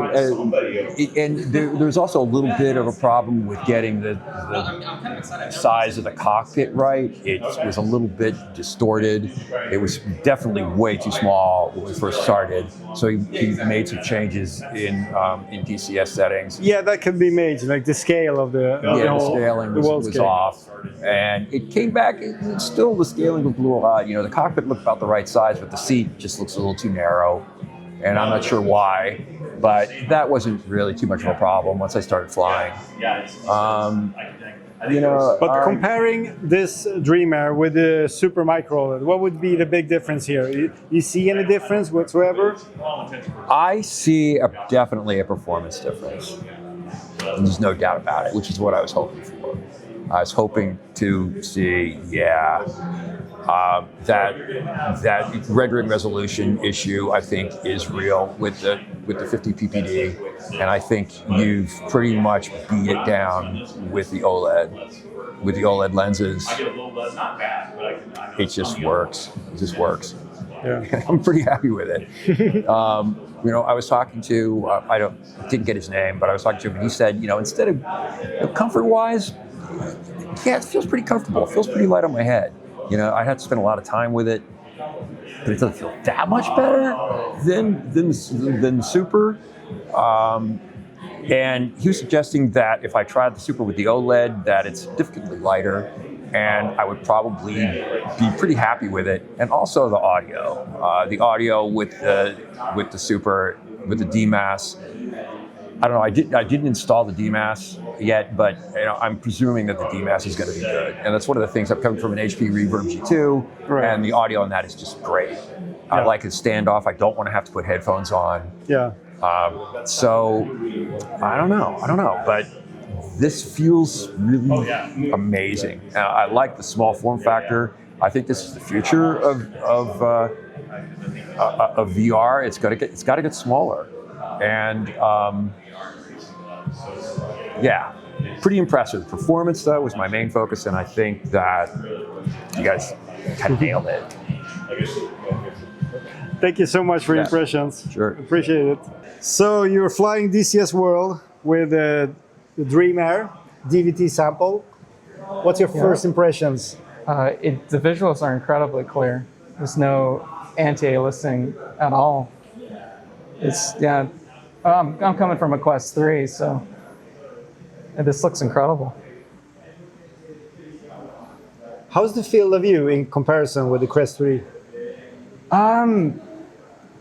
It's about the same. It might be slightly smaller, but the visuals look way better. So when you put it on for the first time, like, did you have to adjust for the sweet spot and such? I did, yeah, I did. Yeah, that was hard to adjust to at first, but now it's sitting right on it, so everything's looking good. Cool. Do you see any glare or God rays, which is pretty common for pancake lenses? Now that I'm looking for it, a little bit, perhaps. You should probably see in the sun flare. Yeah. You asked him right when he was looking at the sun. Yeah, exactly. I'm looking at the, yeah. But I mean, if I'm just looking down at the cockpit, no, it's very crisp. No, I'm not seeing any artifacts that I don't want to see. So tell me more. I mean, how does it differ in comparison with your Quest 3? Oh. I got you. No, it's just very clear. Like I said, just the visuals. It's really the resolution. That's incredible. I'm back center here. Oh, okay, yeah. When you're looking at the menus and stuff, can you read everything? How does it look? Oh, easily, yeah. Yeah, I can read every detail. Yeah, where before it would be anti-aliasing on other headsets I've used. Put you back And actually, I have a prescription, so it should be worse than it is. But like even without my proper prescription, it looks looking great. Interesting. Yeah, we do have prescription lens inserts, like 3 different kinds. We could potentially insert, but if it's not needed, then of course that's even better. Yeah. Now you can look at the cockpit and all that stuff. So yeah, try this. So, are you considering an upgrade from your Quest 3? Oh yeah, absolutely, yeah. Yeah, could I pick them up today? Or, I wish we could give them today, but yeah, it's going to start to ship in December. Okay, this cool. version of Dream Air with the lighthouse tracking, which we're using here right now also. Good to know. Cool, awesome. So yeah, so did it meet your expectations? Like it did.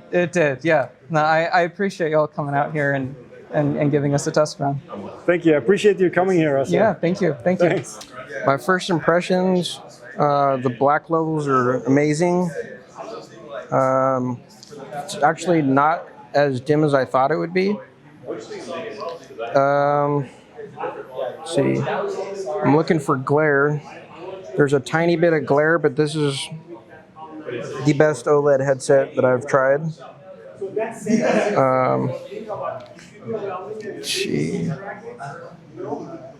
Yeah, this looks really good. It's a very dark scenario, right? Yes, it's very dark.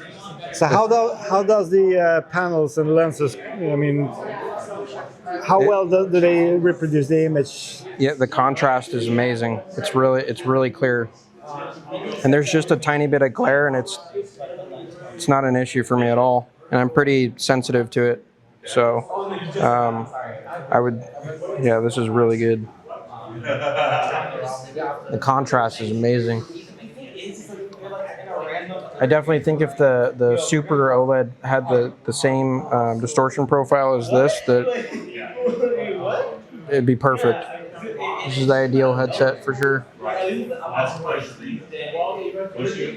No mirror or anything, so that's nice going from the QLED to this. So obviously you tried the DCS before with, I mean, daylight flight, right? Yes. And then also you were racing a set of course over there, also in daylight. Yes. So how would you said no mirror. How about the field of view then? The field of view is a little bit less than it's definitely less than my Super, but it's actually wider than I thought it would be. This feels really good. It's not an issue for me. I would actually go from the 50 ppd to this, for sure. And the edge-to-edge clarity, I mean, like edge-to-edge sharpness. Let's see. Yeah, it's really good. I would say like maybe like the outer 10% gets a little bit blurred, but I mean, you can't even notice. I have to really look at. It's got to be right on the edge of the field of view. It's really good. So you said you have the Super. That's the Super 50 ppd, right? Yes. Okay. So what is the main difference between this, the Dream Air and the Super 50 ppd? The lack of like blooming in the cockpit, and the colors just pop a lot more.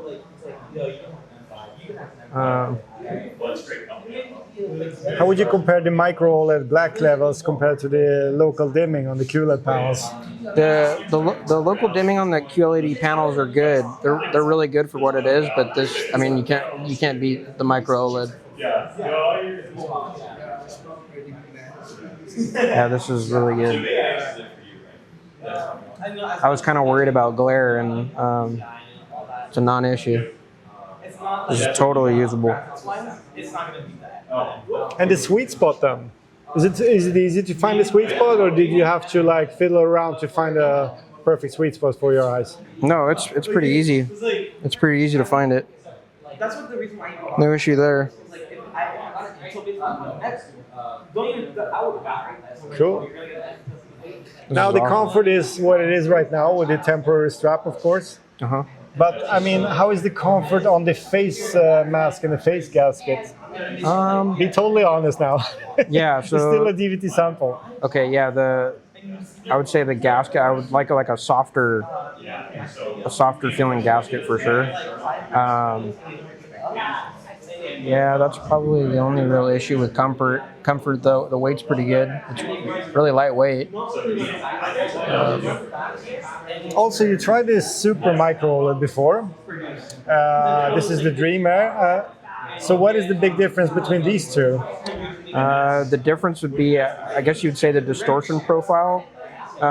It kind of feels like the lab mode. So on the Super micro-OLED, as of right now on the current version, it kind of feels like the wide lab mode in terms of like there's kind of like warping. So I would say this is like ideal. This is what I would want. But it was a much different experience on the Super micro-OLED. Cool. But other than that, is it like the same image quality? I would say the image quality is the same. It's just that the distortions are kind of weird on the Super version. But I'm sure that's something that'll get fixed. Cool. So you're looking forward to an upgrade to the Super micro-OLED? Oh yeah, definitely. I'll definitely be upgrading, that's for sure. Yeah. So what would be the reason for you not to go with a Dream Air? Why do you prefer the Super micro-OLED?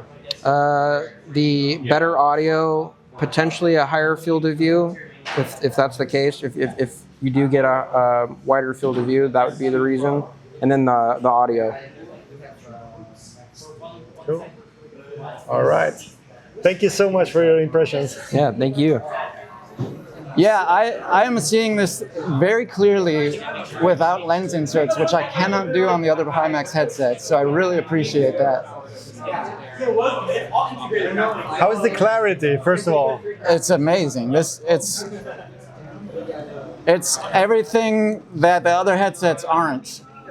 And I love the other headsets too, but this is head and shoulders above those, in my opinion.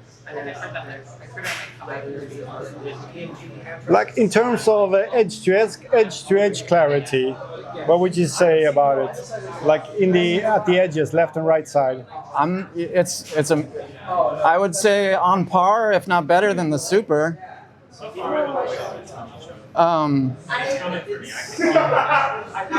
It is a little bit more reddish on the outside, but I don't really notice it unless I really look to the left and right. Right. Yeah, there's been a lot of people mentioning that. It's something with the micro-OLED panels, actually. That's common, right? With all micro-OLED, isn't it? Yeah. Yeah, as far as I could tell, many people have mentioned this, and they told me they've seen that on other headsets too. Hopefully we can minimize that. How about the field of view then? It's really good. It's so much better than the big screen. Do you have the first big screen? I have the 2E. Okay. So you mentioned the what was it, chromatic aberration or something? I don't really notice it unless it's way out there on the edges.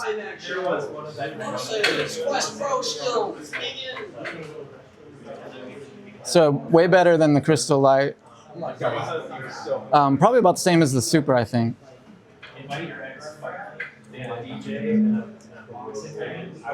How about the field of view? Did we touch that topic yet? The field of view is excellent. I'm not real sensitive to FOV, so for me, from the Crystal Light to the Super, didn't feel like a huge dramatic shift. Maybe it's my face shape. It's the same for this. I would put it in the same category with the Crystal Light, and far beyond the big screen beyond. I mean, the big screen beyond, the lack of FOV is very noticeable, and this is the opposite. Just go get that blue shit off Alex. This is the beyond. I know, right? Did you see any glare or God rays? No glare, no God rays that I see right now. And I know, right? no stuttering. The performance of the game just seems very smooth. I think this rig is actually a 4090, RTX 4090. Yeah. What are we going for? Matt and So, John Big Screen are going to. how do you feel about the racing rig then? I love this. The wheel's very stiff. Is this more how a real? I don't know how a real. It is adjustable, but this is more hardcore mode. Like really, it's difficult. I can admit it was hard for me too in the beginning. It does prevent you from steering out though. Yeah. Apparently, that is how it feels when racing those cars. I don't know. I've never done that, so. It makes me want to maybe make my setup at home a little more, just pump up the strength on that. Yep. I need to start working out, I feel, after this. This is the workout. Yeah. So anything more? Like? I don't see any kind of a persistence blur. It's just really good all around. Like, I'm trying to think of any kind of problems I'm having with it, but I don't see any. There we go. I mean, the brightness could be a little higher, but it's not something I'm really sensitive to. It's also an out for us, but we take it. Yeah, we have to spend. Now we know that the strap is not final. We're using an HTC Vive strap, but how is the comfort like on the headset itself, on the face gasket? The face gasket is a little rigid. It would be nice. I personally like a silicone face gasket. I would really love to see some kind of a silicone version in the future, because I tend to sweat a lot when I play even racing sims. And silicone to me is better for if you're sweating a lot. But I understand not everybody likes silicone. But it's not bad. I think my face shape is pretty happy with this overall, but it is just a little bit sharp on the edges. The weight of the headset is hardly noticeable at all. So obviously we're running quite a bright scenario here, so it's hard to tell the the black levels and stuff. But how about the colors then? I really like the colors to me, the colors are, the saturation to me is more akin to the crystal light, whereas the super to me is a little less saturated. Yeah, the QLED panels, yeah, right. So I appreciate the color, they're the richer colors, and the tonal range is really good. Cool.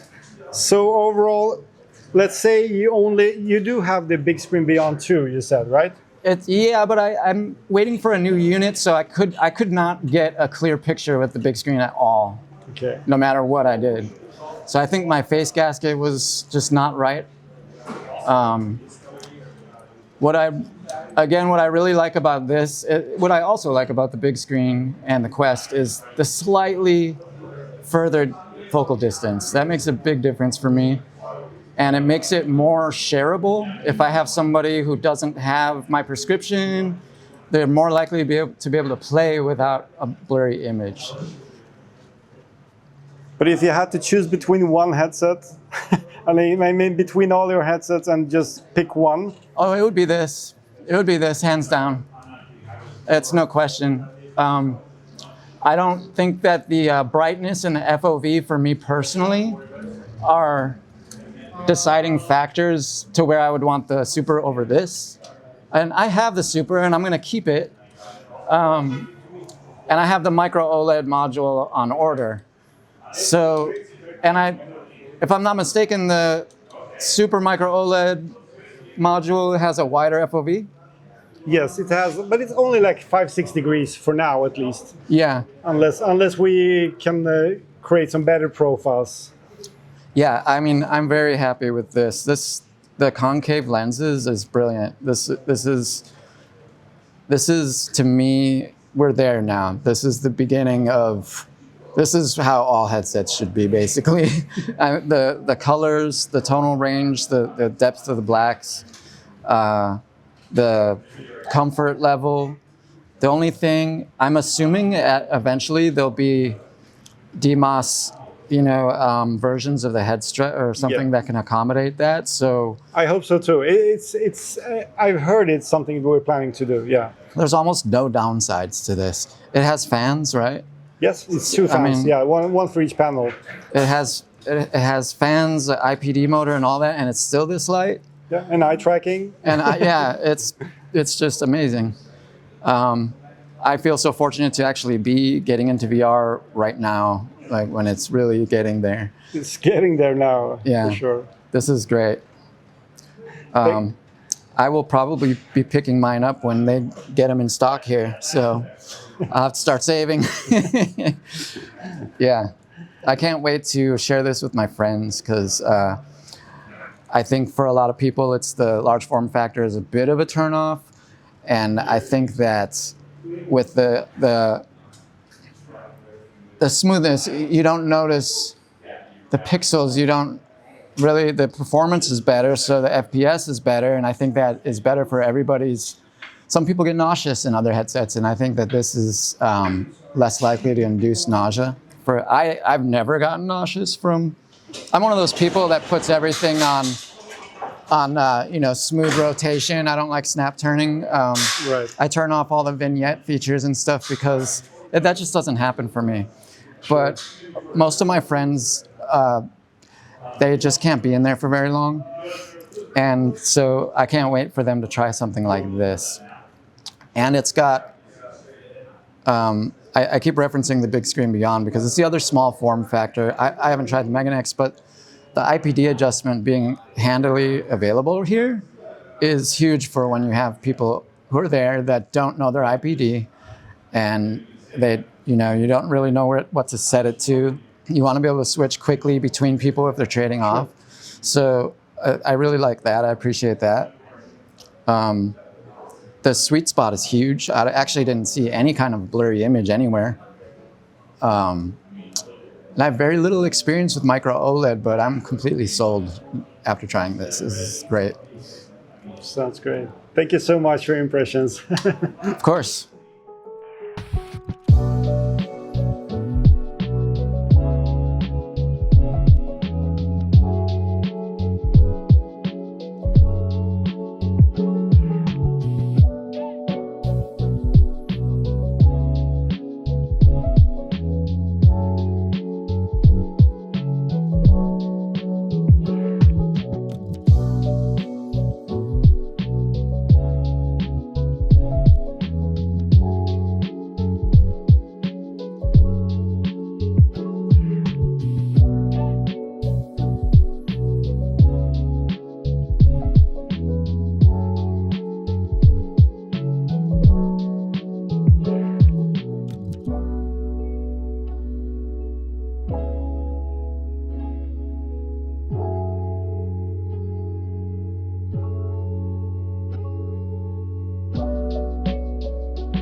can't believe the clarity of this. I mean, I've just got my cockpit. I can see the smudges of dirt on the cockpit, the rim, everything. This is just spectacular.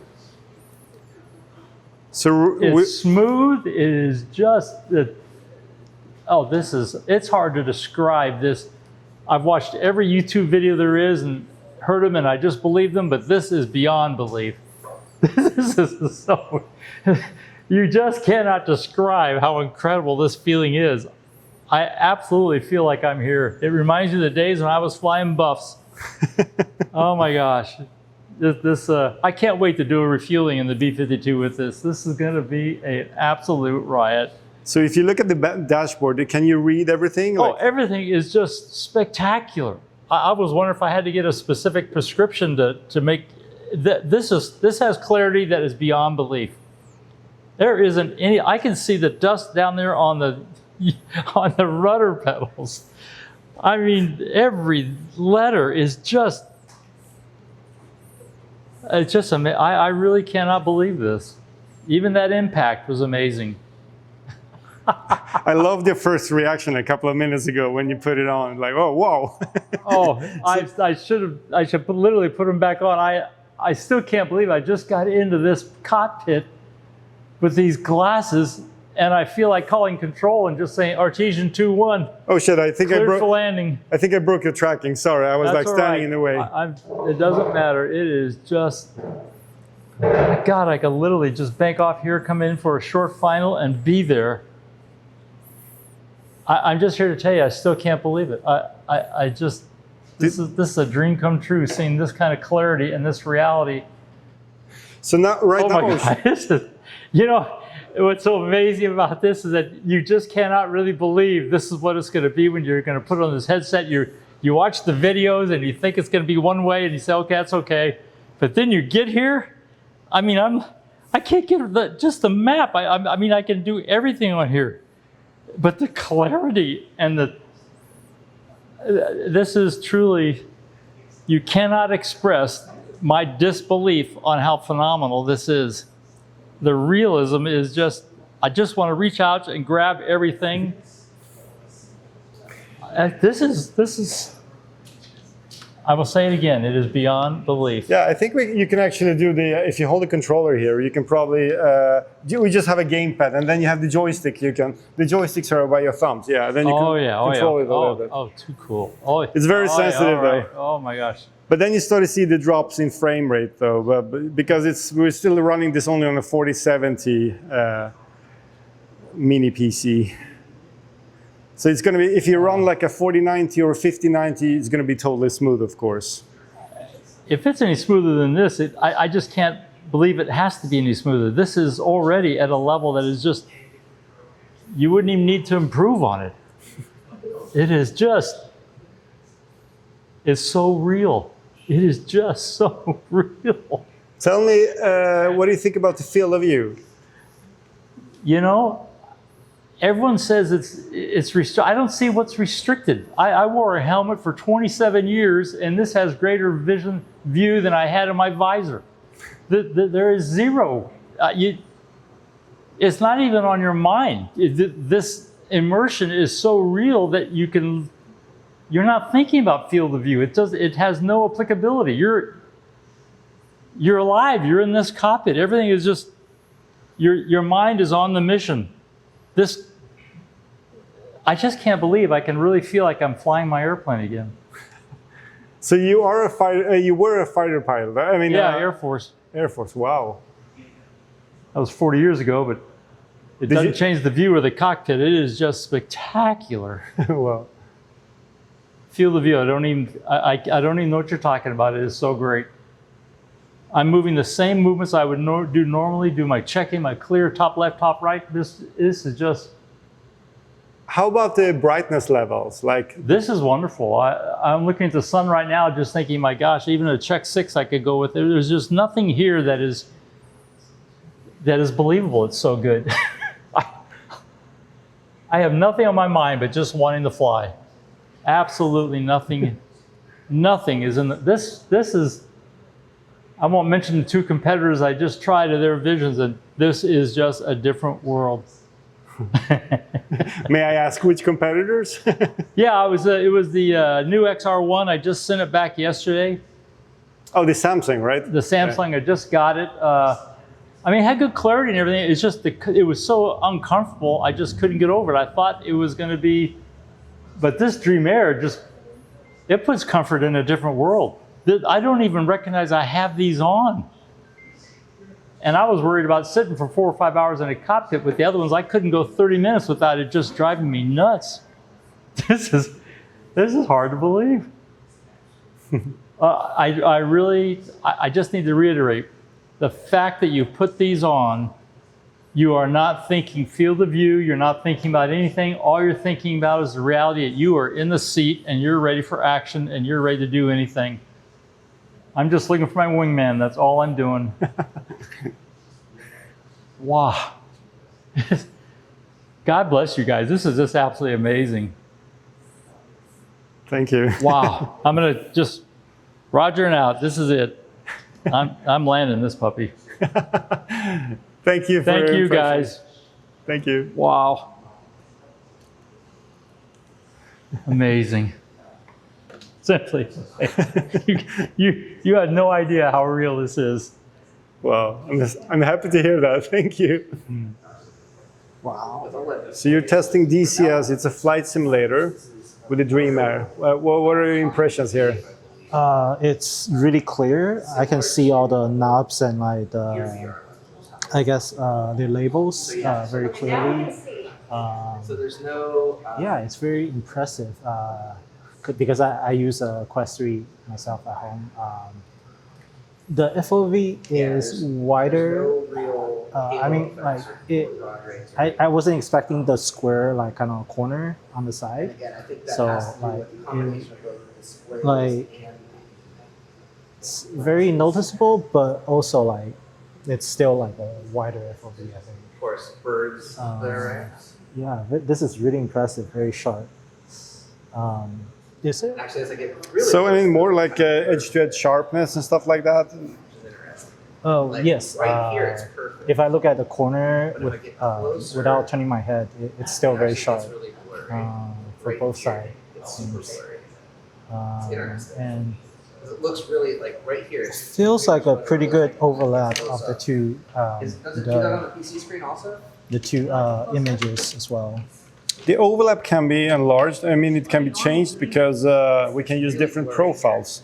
So we can make the horizontal field of view smaller, but at the same time also enlarging the overlap. By adjusting the IPD? Yeah.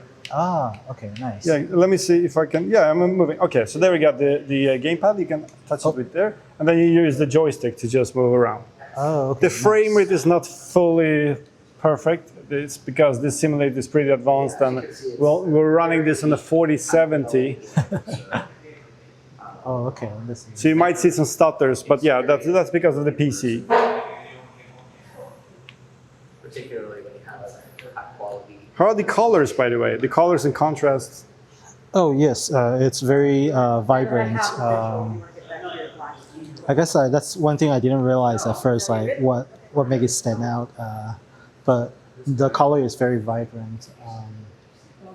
Any more impressions? Anything specific you want to point out? Maybe some problems or like any? The headset is very comfortable, very lightweight. I feel like. If you had to complain on something, what would that be? I'm not sure. I feel like the FOV is definitely wider, but just because the shape of it, like it has like the more boxy shape to it that like, I feel like I'm more aware of it. Yeah. But whatever is in view is very sharp, very clear, very vibrant. Yeah, this is very convincing.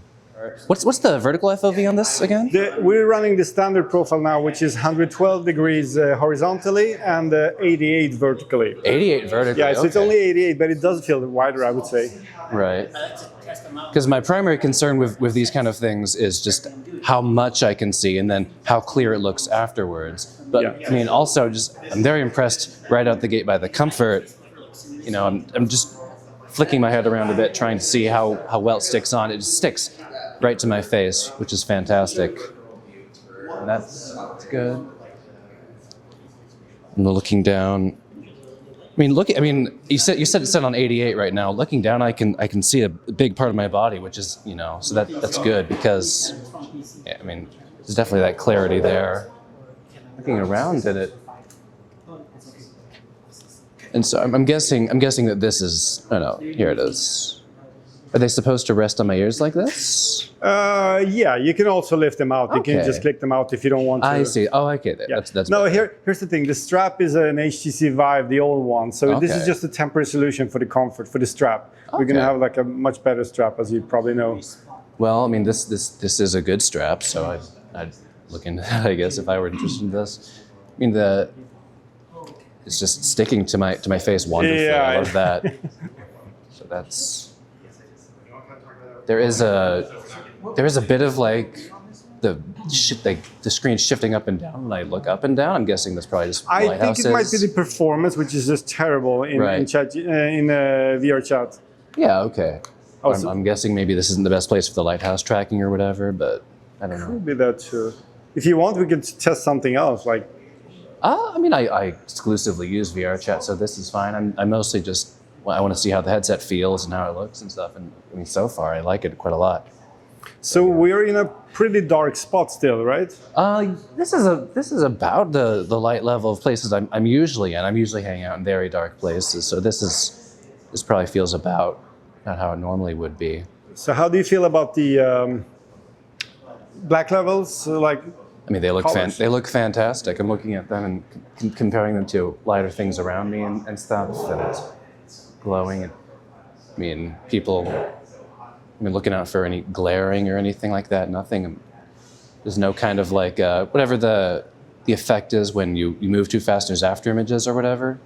Forget what that's Like called. motion blur or something? Do you mean like not the- persistence? Persistence, yeah. I'm looking out for that. I'm just doing a lot of quick, jerky motions. Can we change it to like a non-performance mode? Just like a... To what? Oh, wait. You said it was on performance mode, right? Which is... Because everything right now looks fantastic. You said it's No, I'm running. just saying that the performance is far from perfect right I see, now because okay. we're running just a 4070 Right, okay. GPU on this PC. So it's like we're limited on the frame rate right now. It's probably not full frame rate for sure. Okay, because that's another thing I'm worried about, because I have a 3090, which is, I think, more stronger in some aspects. Would that probably work for this thing, you think? It will work depending on what you play. Yeah. VR chat can probably make it. What resolution I run things at? We're running a resolution of almost 5,000 by 4,000 per eye. Yeah, which So is it's- much which more is- than I ever need. Yeah, so it's I'm not a worried pretty at all large, about pretty high resolution, of course. Yeah. But it's the native resolution at Pimax Play 1.0, so it's basically the standard resolution that's going to be around. And you can of course super sample it. You can lower it if you want, if you need to, if your PC cannot keep up. Phone's barking at me. don't Okay, worry. well, I like it a lot. Okay, so what else should I do with it, or just is the only thing set up for it right now, or because I'm happy with it. I don't know.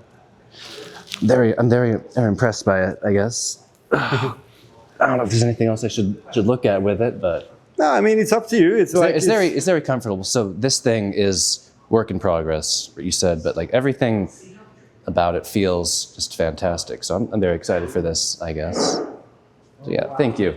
Thank you Don't very have much. as much to say as the other guy, but no, I like it a lot. Thank you. Sure. Thanks, man. Need to see this.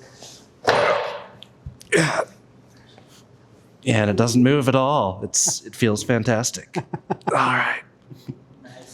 The ultimate test. Yeah. Well, See, that's the one thing I don't do in VR. that's why it's good. Buy it. All right. Thanks, man. That same place. That was It didn't move at all.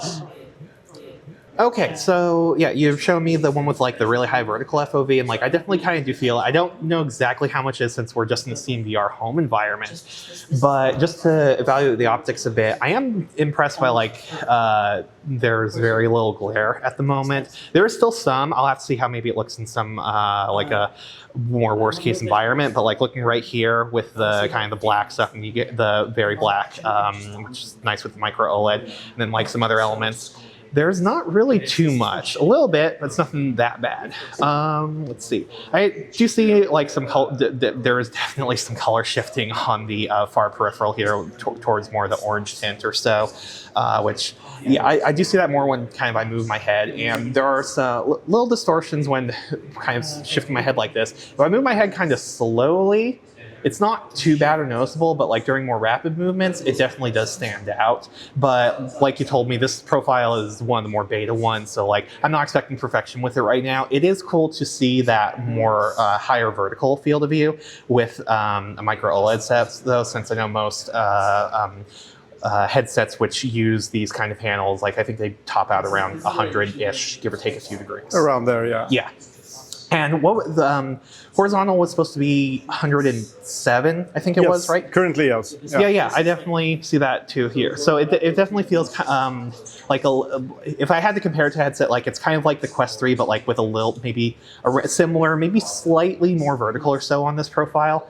I do feel a little bit with like, I'm trying to think of the right word for it. Like, it's not quite eye strain, but I don't know if it's binocular overlap because I don't remember exactly what this renders.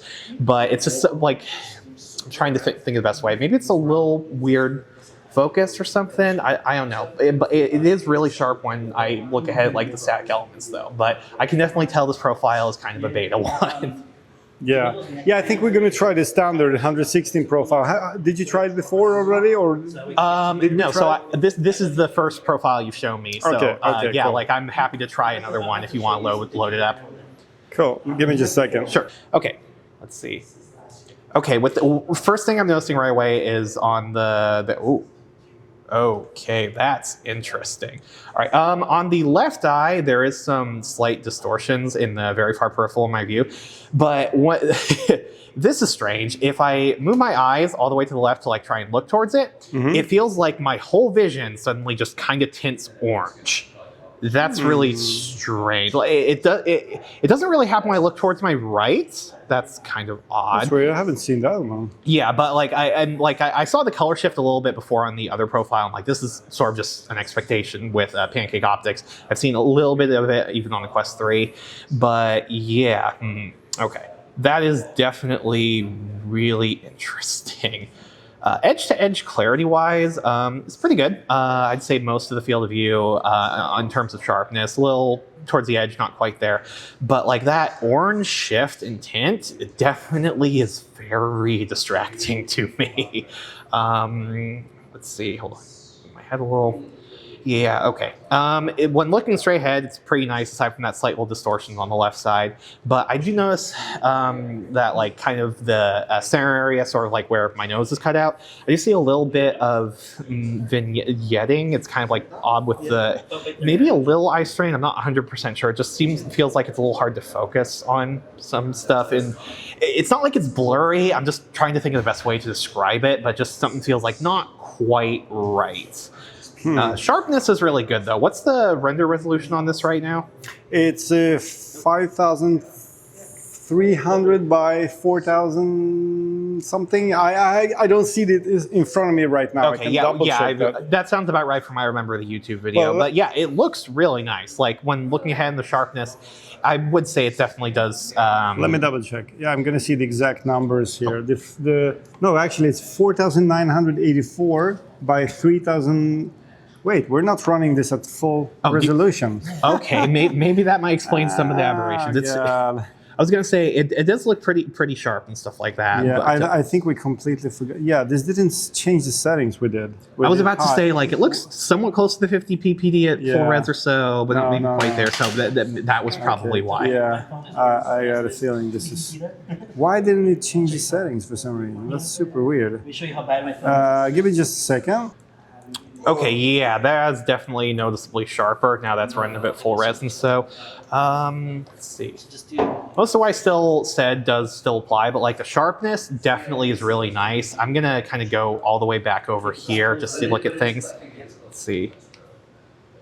Yeah, I can still like read the stuff at the other end of the corner there. It's reasonably crisp and clear. At this point, I would say just kind of rough estimate. It definitely does feel a little better than the 50 ppd, which is expected with a smaller lens, with a smaller field of view and stuff. Which, speaking of, I definitely do appreciate the wider field of view. You said this was the 116 profile, right? Right. Yeah. I definitely do see that wider horizontal field of view, along with the slightly more narrow vertical compared to the one we tested out earlier.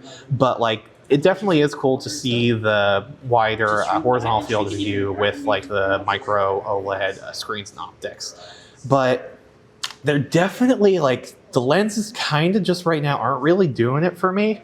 Because if I look to the far peripheral, if I kind of move my head, there's definitely like some notable distortions, honestly. If I look to the right and kind of move my head, and the stuff moving definitely is not so great there. And I do see the vignetting with the color shift towards the orange spectrum and stuff like that.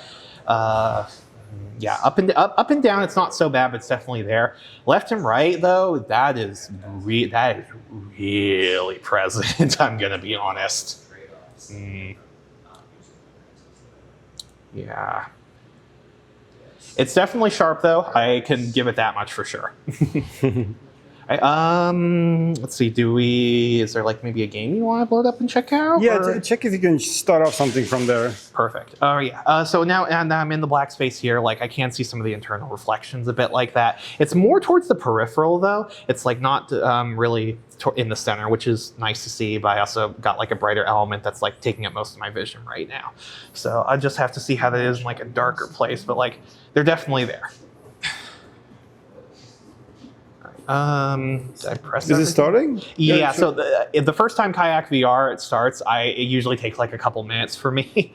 So it could just be, if this is like the first time or two launching, it might just take a couple minutes because let me check. So there is no pop-ups or something. Oh, well, right. Oh, wait, there it is. There we go. There we go. All right. You said you want me to like turn on the DLSS and stuff like that. Oh, it's already there. Oh wait, no, that's the fidelity effects. Hold on. DLSS enabled? No, the fidelity effects was. Oh no, don't use that. DLSS it's 5. Put it on 5, like the highest one. I think that's like DLAA. I think it is. Yeah. It's not DLLA. It's still DLSS, but it's like the highest quality mode possible. So yeah, that is really nice. This one with the higher quality assets. Well, I'm just gonna turn the sharpening down just a little bit. All right. Yeah, with the higher quality assets and something like Kayak VR, the sharpness is definitely much easier to appreciate than the Steam VR menu. Like the clock that I'm looking at right here, and I've looked at this many of times because Kayak VR is one of the games I use primarily for my benchmarking and testing new stuff. So like that is definitely noticeably better than the 50 ppd right now, even from this distance. Like the leathers are a lot more clearly defined. It's just, there's a lot less shimmer. It's just really nice, and this is with the DLSS4 you mentioned, but even considering that, with DLSS4 is really great, it just still looks really nice. But yeah, I do like how it is really in the center sharpness, but in sharpness, the edge head's clarity is good, but like in terms of overall usability right now, it's not really doing too much for me because of those distortions on the peripheral and the color shifting on the left and right. So even though it is really sharp, it would be hard for me to want to use my eyes to look around at things, aside from like the short little center area, just because I do get those noticeable aberrations and distortions towards the peripheral. Yeah, but it's really nice to just look at this stuff in the center. You got to put a microphone on you as well. Oh, sure. Yeah. And we can ask you questions meanwhile also. Yeah, go for it. All right, I'm gonna load up one of the maps. You should be looking at this through this thing. It's probably as good as you've seen, but dude. So you're trying the Dream Air here over here. Yes, very much. How does it feel? Like, what's your first impressions? This is super. This is way too light for me. I'm used to like the Quest Pro, the Crystal Super, and 4K Super, and just being able to like move around without having to worry about the front face. That's more than a plus to me. because I move my head a lot more in VR than most people do, instead of relying on like the joystick. You know, this feels like unbelievably smooth. And how about the image quality, sharpness, clarity? The world I am in currently, I know I shrink down the screen. I've seen this world way too many times for anybody to like normally say they know everything. But usually there's a painting right in front of me that I don't see the texturing that well. It's just one giant image. I can see the texturing and all the rigidness of like the oil painting and canvas all the way too further back than I should be. It's kind of, it's still kind of like surreal to me because I don't usually see that unless I'm this close to it. And that's, man, I'm really grateful I can get these kind of headsets and everything to do this, just so I can see things like this better. I'm just coping with what I have right now, but this is beyond that. How do you feel about the edge-to-edge sharpness? Edge to edge, I haven't even realized it, that there's no like blurriness or anything. And I can look up with my eyes everywhere, totally fine. No, maybe if I look way out into the left, but I'm not gonna do that. I'm not looking to see that. Like, even like just having a black area and just having a thing in my corner, maybe a little bit distortion, but that's if I'm like aiming for it, and that's like hard to do as it is. Yeah. Just me looking like this here everywhere. This is good. You can bring it up on a little bit bigger screen. Oh yeah. That's what I was gonna say. Is like. So this is currently in a very dark environment in VR chat, right? Yeah. So how do you feel about the glaring dot rays? This is kind of weird because I've never seen like the glare. Like usually like, you know, it's just a fake PNG that's transparent or somewhere. For a good minute just had to look at that and say, oh wait, that's not real lighting. It's like it's too simulated and real to like say that's VR, man. But do you feel like the headset is producing any glare or dot rays in the darkness? If I like, here, let me do like a good 360 so I can get an area here. Oh wait, let's see if I went dark again. Not unless I do like maybe a good 40 or 50 degree angle, but the glare is not that visible to me. It's, unless I'm looking straight at it, like right how I am right now, maybe a little bit of glare, but it's not like the big screen, like another headset I had, where that thing I couldn't even stare at it. Wait, which one? The big screen Beyond 2, that had really bad glare when I was using it. So compared to big screen Beyond 2, in terms of glare, it's a lot better. Which one is better? This one's a lot better. Okay. The big screen, I don't know what they were doing with that one, honestly. But here it's not bad at all. I got confused for a minute. I thought it was like in the world I was doing that, and I was just seeing things a little bit wrong. Oh, there it goes again. How about the black levels and contrast and colors? I mean, especially now since we're in a dark environment.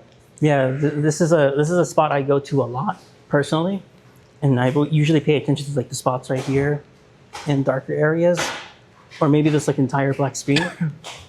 That's pitch black. That is pitch black, not gray.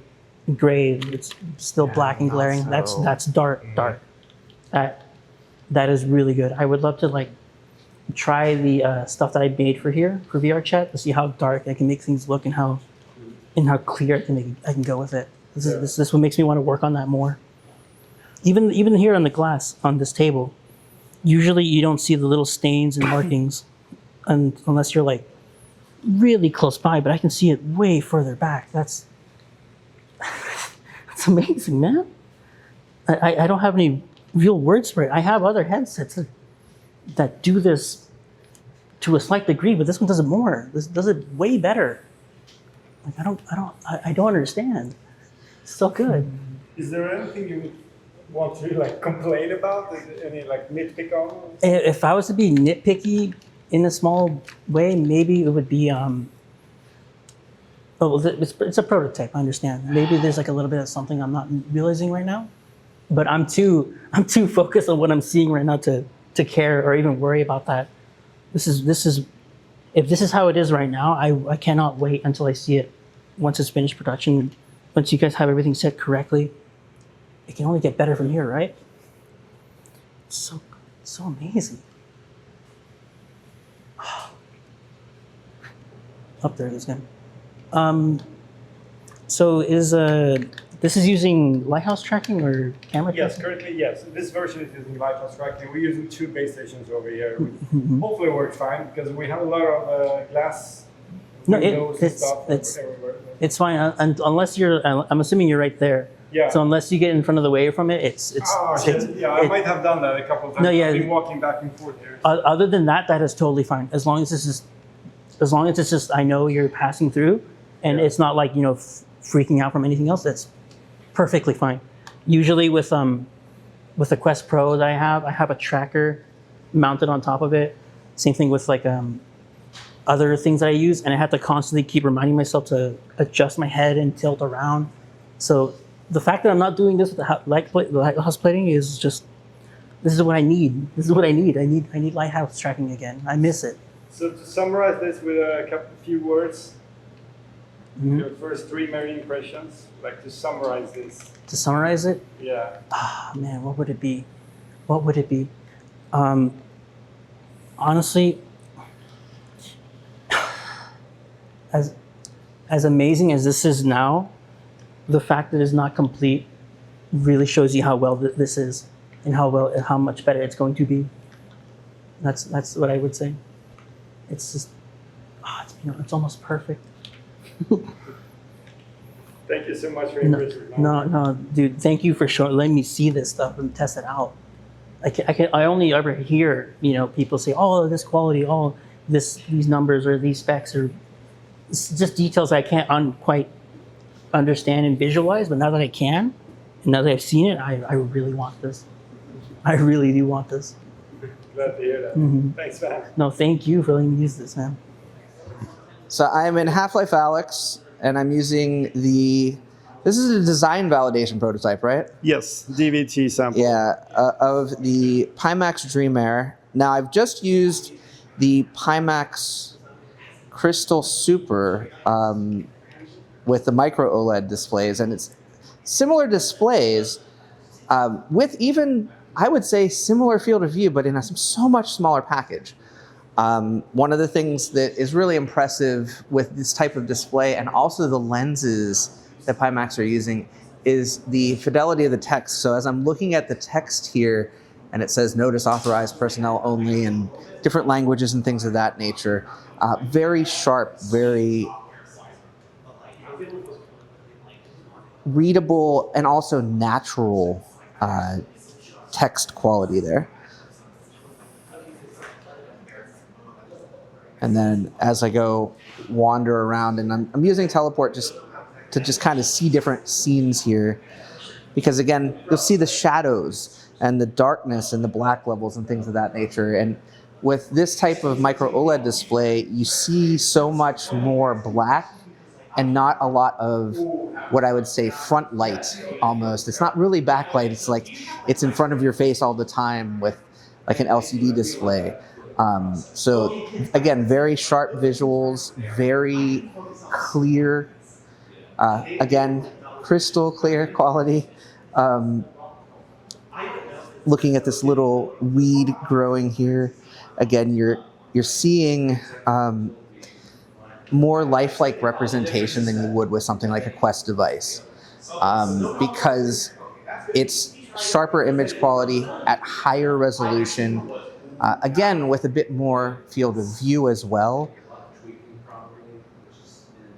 And the comfort is really good as well. Again, this is not the final design of this device. This right now is just using a somewhat modified HTC Vive Deluxe head strap. Final design is going to have an actual self-ratcheting mechanism on the back, which is really cool.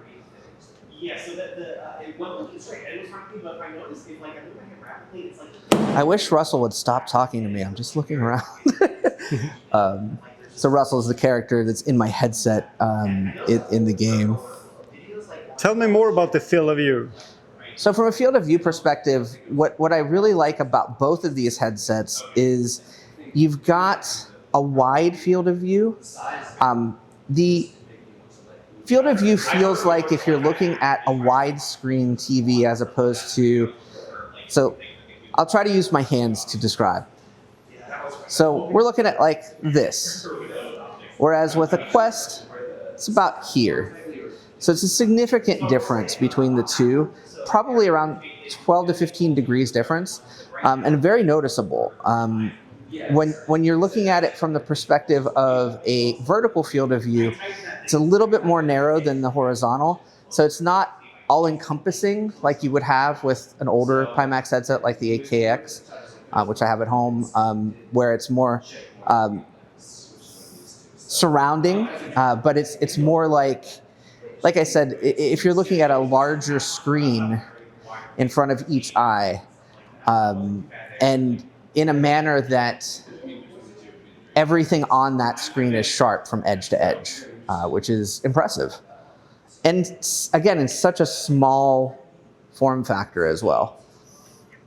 It almost feels like I'm wearing a pair of swim goggles almost on my face, if that makes sense.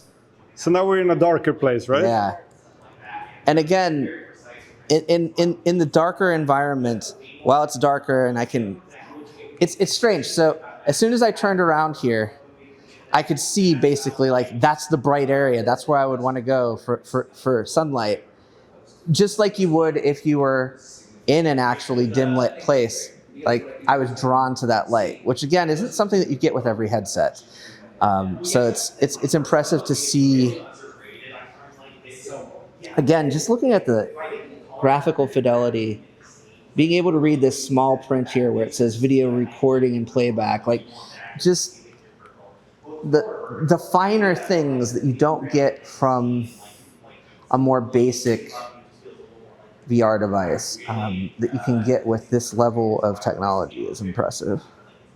And probably, yeah, I can read. Yeah, it's still a consumer product. I mean, yeah. And the other thing that's nice is like, again, you can read the radio dial here. You can see all of those finer points. And for simulators and things of that nature, when you need to look at the gauges and look at the different dials and see the different things, it just builds more immersion into that type of situation. You want me to turn on like DCS or something if you want to try that? I think I'm okay. Thank you, though. Like this one's a really good one because of all the detail that Valve bakes in. Sure. So like, you'll notice things like this painting here. It's kind of worn, kind of faded, but again, you can see the detail. Whereas with another device, you might not see that much detail, and that's what's key with both of these devices, actually. But again, very impressed with the comfort that I get with the Dream Air.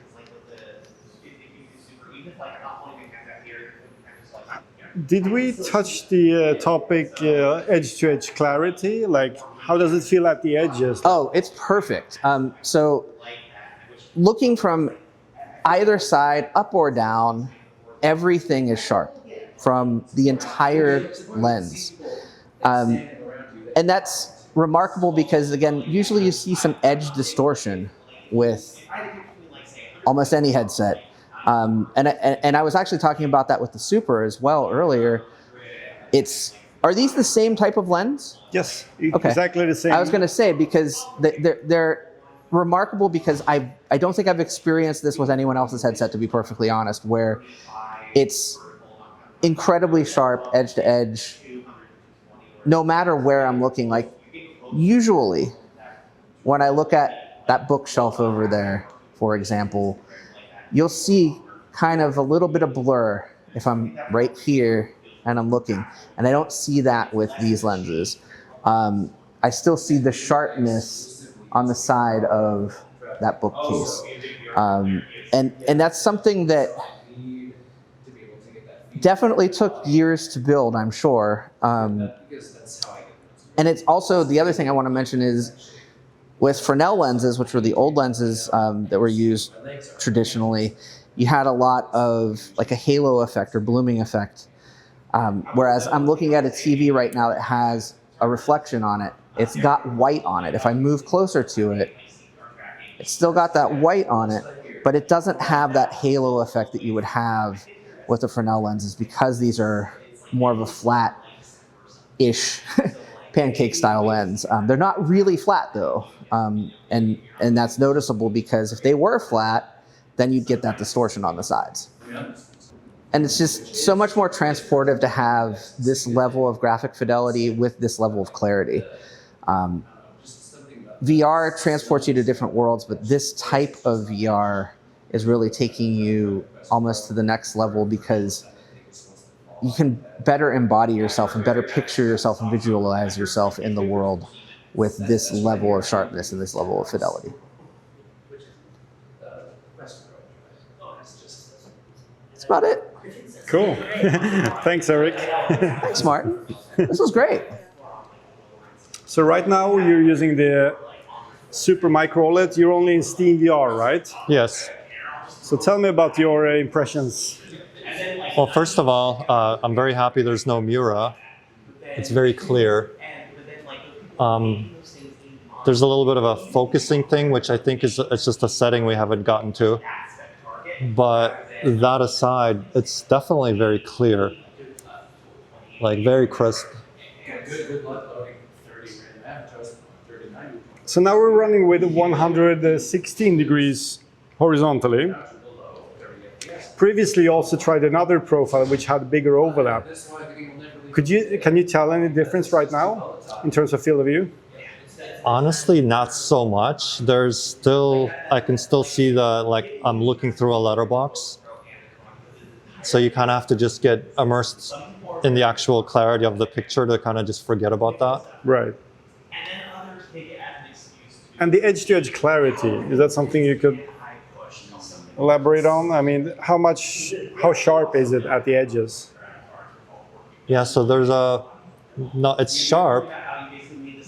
It's that last like maybe 5 to 10% where if I look to the edge and I move my head, there's a little bit of warping there. But straight on, obviously, it's very clear. But but that's kind of probably something that every headset deals with. If you want, you can just fire up some game there. You could just go teleport over there in Steam VR. Right. Just fire up whatever, like Half-Life Alyx or something, or Kayak VR. We're going to try the Dream Air in a moment also, but I want you to just first try the Super Micro OLED to get an idea of the difference between these two. Well, let's try No Man's Sky. By the way, how about the comfort with this device? Oh yeah, no, it is comfortable. Like, yeah, I'm not noticing it, that's actually the good thing is I'm not noticing it. We pressed it a little tight, right, because the lenses need to be closer, which I know they will be in the final unit. But other than that, it sits good. I was concerned it's going to be top heavy, or front heavy, I should say, and weighed down, but it doesn't really have that as much. And I think we even could adjust like some things here, yeah, exactly, to help with that. Strap, and yeah. the top strap also comes with it too. So yeah, no, I think the comfort's going to be fine. One thing is it does feel slightly warm, so I don't know if that is going to be an issue over time. Yeah, it's also something with the firmware right now. The fans are hardly spinning up at all on this device, while we can basically run them much faster. So yeah, that's something also with this DVT sample. But yeah, I think the best part is the no Mura. It's like it's nice to have that level of clarity and no screen door effect. So that is definitely a plus. I'm trying to get into No Man's Sky here, but I think we're stuck on downloading some content. Yeah, I think we never really configured it before this event. We downloaded it this morning, and it's still downloading some stuff. Oh, it's almost there, 74%, so it should be there soon. We were running this on an Alienware RTX 1590 laptop, so it's still far away from a desktop 5090, of course, but it should be pretty decent performance, I guess. I hope, at least. No, I tried the Half-Life Alyx earlier, and it was fine. There was no issue there. So anything else? Like you said, no Mura, and how about glare and God rays? You should maybe see some, like here it's not fully dark, but Maybe if you go to the environments in SteamVR, you can probably do that meanwhile it's loading, right? Yeah, so now we see on the edge that as I turn my head at the edge, there's definitely a distortion. It's like the final 10 to 5%. You can also do the glare testing here. Yeah, where is that? Oh yeah, here. I hope we have cleaned off the lenses before here. Depends a lot on that. So there is like a, when I look straight on, it's fine, but when I start moving down, there's like a reflection of the glare test. Yeah, slightly, yeah. Down. So you're aware of that? Yep. Yeah, so that's something correctable? Yep. Yeah. So that's the thing, is it just kind of throws that image off. Yeah. Yeah, we noticed that already, like in September, I think, which is still something they're trying to fix or eliminate.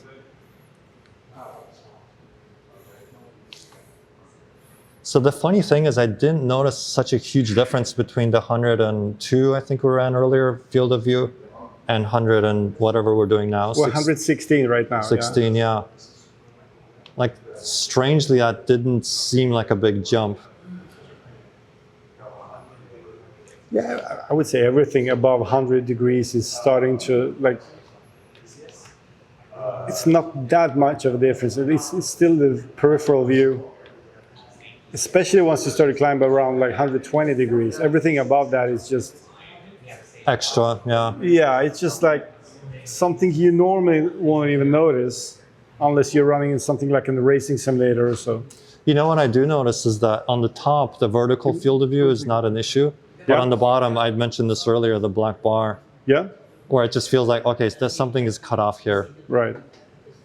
Whereas on the top, it just kind of fades out. And I'm like, okay, it's not a limitation that's apparent, right? But at the bottom one, it's like, oh yeah, it'd be nice to kind of be able to look down and see more. Sure. So how about we go try the Dream Air now? Sure. The other headset, and you can jump into the DCS simulator. It's already set up for you, so you can just switch the headsets. We'll see how that feels. I'm still recording here. Yeah. No, there's definitely it does get pretty warm, so hopefully that can be addressed. And is this going to be the final comfort strap? No. This strap is basically this. It's another brand strap which we are basically reusing right now, just temporary. I'll just recenter you once you're in the cockpit. There we go. I think that should be fine. There we go. Now that's what I'm talking about. I love flying. So yeah, DCS World and Dream Air. How does it feel? No, this is really dialed in much more than the other headset. Like, it's super clear.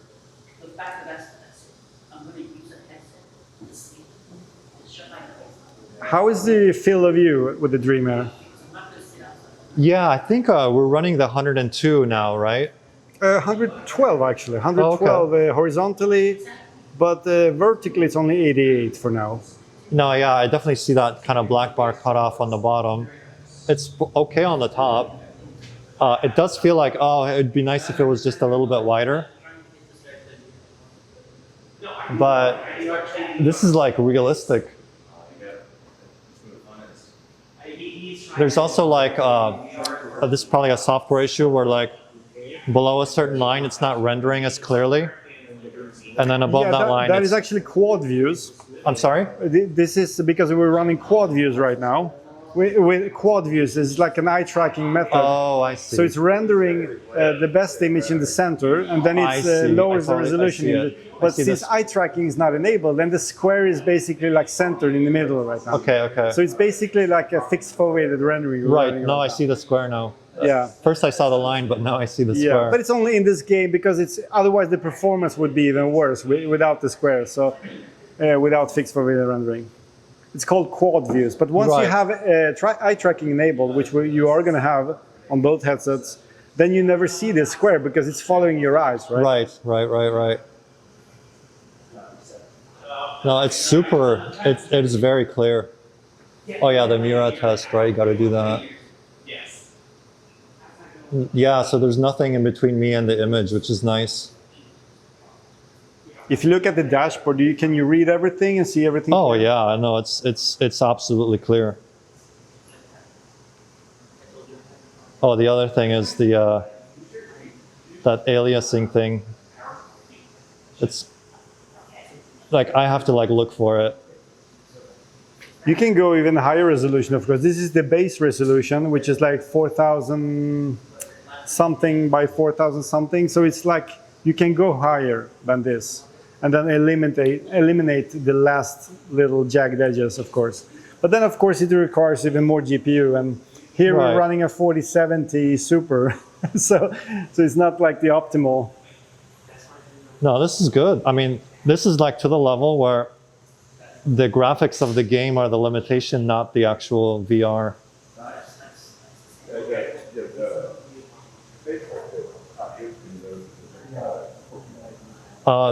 Is there controllers for this? Yeah, unfortunately, They for some don't- reason it doesn't pair right now. I tried. Okay. Let me try again and see if that actually works this time. Sometimes it just freaks out. In just a moment. Otherwise, I may be able to connect it through a cable and see if that helps. Let's see if that works actually. Give me 1 second. It's an amazing graphic. Well, let's see. Yeah, now it works. But then you have to. Yeah, it's wired now though. That's okay. So you just use the joystick or the thumbsticks basically. Oh, this is a controller. Okay. As you can tell, the performance is not perfect. It's like probably like 70 frames per second only on a 90 hertz headset. So it's going to be a little bit stuttery, but yeah, it's because of the PC. It's not the headset. Just you're getting used to the controls, but something that I noticed is different. This is obviously, like I said, dialed in, and that means one of the things I'm noticing is that distortion I mentioned in the other headset on the last 5 to 10% is not here. So the distortion profile is better on the Dream Air. Absolutely. Oh, absolutely. Yeah, because that was very obvious. And here, there's literally, I mean, it just gets a little darker on the edge, right? Because the binocular overlap, but no distortion. Yeah. That's it's going to be nice. exactly Yeah. the same profiles on both, since the Super gets the update now before release. I mean, a new iteration.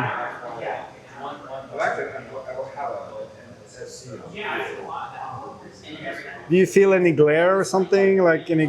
I mean, it's hard to tell in the bright environment, of course. But have you seen any glare so far, like or God rays? I haven't really been looking for it, but now I don't see it. I mean, it seems like, yeah, no, it's just clear. Just getting used to these controls. Yeah, no, looking at the sun, there's no issues. I mean, the only thing I noticed is actually the canopy, right? That effect of like the glass of the canopy, not the lenses. The plane's canopy, I mean, right? Like I'm aware of that, but there's no like mirror distortion. Yeah, no, this is awesome. Like I'm glad I tried this one because this one's definitely dialed in, and I bet it's going to be dialed in even more by the time it comes out. Yeah, it will only get better from now for sure. And also like the field of view thing, it's like you just kind of get used to the whatever field of view you're working with. Yeah. Like once you get into the immersion of it, it's like you kind of forget about it until you realize, oh, I'm reviewing this thing, and then I become more aware of it again. But you kind of get lost in the game, which is nice. So you said 116 for this one, right? No, here it's 112, so 12. it's 4 degrees less right now in this profile. Since they're using different distortion profiles, which will not be the case in the final version. They're going to use the same profiles.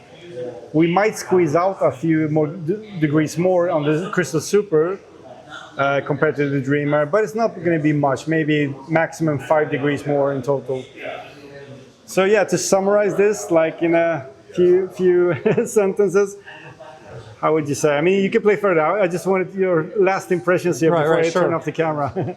Well, first of all, I did already order this, so I'm happy I did. Really looking forward to the final profile.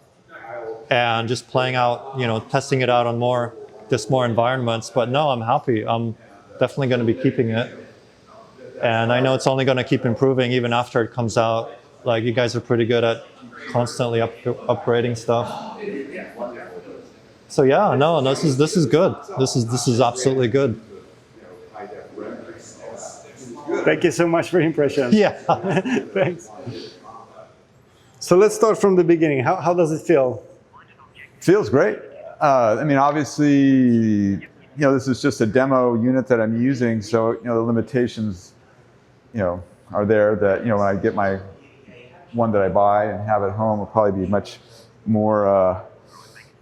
Well, I won't say more comfortable. I won't say this is uncomfortable, but I want the lightness, and that was the big thing. Actually, I have a compromised neck, so to get a big hunkin' like a crystal light or something like that just isn't an option for me. In fact, I'm coming from a G2, and that is just at the edge of what I can really tolerate for long periods of time.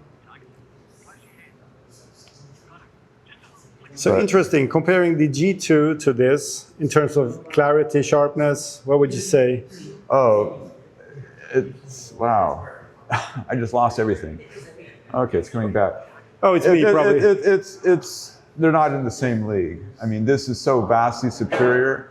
I mean, the thing with the G2 is that if you're looking straight down its sweet spot, sure, things look pretty darn good. But anything off axis is blurry and also chroma shift, and well, maybe a little chroma shift. I look really. You mean off chromatic axis. Aberration, right? Like, yeah. I mean, I see like sort of a red bleed coming off right on the edges. At least that's interesting. I get it on. Yeah, I get it on both left and right. But I mean, I don't know. I mean, comparing to what perfection is, I don't know what perfection is. I mean, this is definitely getting a lot closer, and it's definitely the step I want to take, and I'm taking it. I got my pre-order in, so I'm no regrets yet. And I don't even own the thing, so. So you have the Dreamer on a pre-order already? Yeah, I have a Dreamer SE, and I ordered it back in July. I was so excited about the technology as at least it was described, and the big thing, of course, is you guys deliver what you are saying in your stuff, and from what I see here, at least from the lenses and the panels, although the SC won't have the same panels, I imagine it will be close enough to where it's not going to be that much different. But obviously, you wouldn't be selling a superior product if it wasn't superior, so I'll live with it. Do you see any Mura on the displays? If you know what Mura is? Not quite. Okay, then so Mura is kind of like, it looks like the panels are a little bit dirty, and it's a very common issue with most QLED panels, LCD panels, and with the micro-OLED panels, that's basically gone or completely gone. So you should not be able to see any Mura. So what did you call that again? Mura, M-U-R-A. It's kind of like, you see like not a pixel pattern, but like it could be like horizontal, couple of stripes or some kind of, which is like stuck to the panels, but on the micro, it shouldn't be there. No, I'm not noticing anything like that. I mean, I am detecting a wee bit of glare on both my left and right end. But I mean, it's the kind of thing with glare is if you don't look for it, you don't see it. But I don't see any kind of artifacting of any sort. I mean, obviously, I see just the fact that I don't know how you can say it, the fact of like aliasing, anti-aliasing isn't perfect, and so that's just the way the technology is. Like here, like the chain link fence. I mean, from a little bit of distance, there's a little bit of zigzagginess or inconsistencies you move around. But I think that's not the headset's problem. That's just the thing that's driving it. Right. So how about we try out the DCS World again, on the Dreamer instead? Because you tried it with the Super before. Yes. So how does it feel? It's wonderful. I mean, this is like not in the same league at all with what I'm used to with my G2. I mean, the immersive effect is, I can't imagine it being any better than actually jumping an actual plane like this and flying along. But, you know, who knows, maybe in another 5 years, even better VR will be available. I don't know. How do you feel about the brightness of the displays right now when flying in daytime in DCS? Oh, it's very nice. I mean, the contrast and, you know, the brightness and the definition and you know, like especially the heads-up displays, or not really a heads-up, but the two panels, really crisp, really dark, really light in terms of, you know, the contrast between what it's displaying. Like the FA-18 Hornet you're sitting in right now, it has a lot of small gauges, Yeah. especially the map down there, the colorful map. Can you read, can you see everything on it? Yeah, the map looks great. Little bit of as I move my head closer and further. In fact, even when I go from side to side, there's jitter. It's probably performance related, yeah. And that was one thing I'm curious about. Are you able to, well, actually, you're using the foveated rendering, and by using the foveated rendering, you're able to run the panels at the full refresh rate of the actual panel? Well, the foveated rendering helps because it helps with performance, of course. Yeah. We already now get like more than 30% more performance by just running this with FFR, with fixed foveated rendering. But with dynamic foveated rendering, once we enable eye tracking, it will get even better because then it's going to render the highest resolution only where you're looking. Yeah. So yeah, that's going to improve. Right now we have the highest resolution right in the center. Okay. That's always been the thing I've been concerned about is, you know, if you can't run at the highest resolution of the display, at least from what I understand about VR technology, is that the thing is scanning always at its highest refresh rate, and it'll take what it can get from the computer. Right. And there's a technology that was used in OpenXR, where they called it a spatial reprojection, where if you would run at exactly half resolution rate, or excuse me, refresh rate, it would automatically blend in the missing frames. And so if you're running perfectly synchronized with the refresh rate at the half rate, it provides a really, really steady, nice picture for flight sims. I mean, if you're flying like we like to fly IL-2 Great Battles. Yeah. I mean, if you're not running full resolution there, you get the thing where you get like the double vision smear. Right. And that's just awful. So you really need, you know, the full resolution for the refresh rate. Yeah. But then again, for that particular sim, the GPU overhead is much less than something like this or you know, Flight Sim 2024. Right. So, you know, you can run the full resolution and have your cake and eat it too, so to speak, where you can, you know, get that super, super, super fast refresh with clarity like this. Oh my goodness, our friends are going to hate me. We do have the motion smoothing, or the motion reprojection, smart smoothing we call it, which does so you can run half the refresh rate or half the frame rate of the refresh rate, and then it reprojects the every other frame.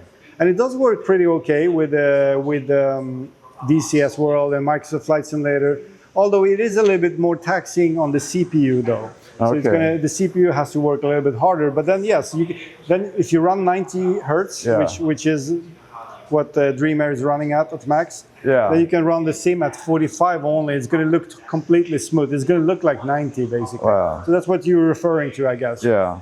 Yeah, so we have that available too. And also you can combine it, of course, with eye tracking and DFR and quad views in this case. Yeah. How about I turn on like a night flight for you, so you can see? That'd be great. Cool. So now it's like basically pitch dark around. Yeah, no, this is great. Because normally when you run with the pancake lenses, a lot of, basically all of the other small form factor headsets, you get like shit tons of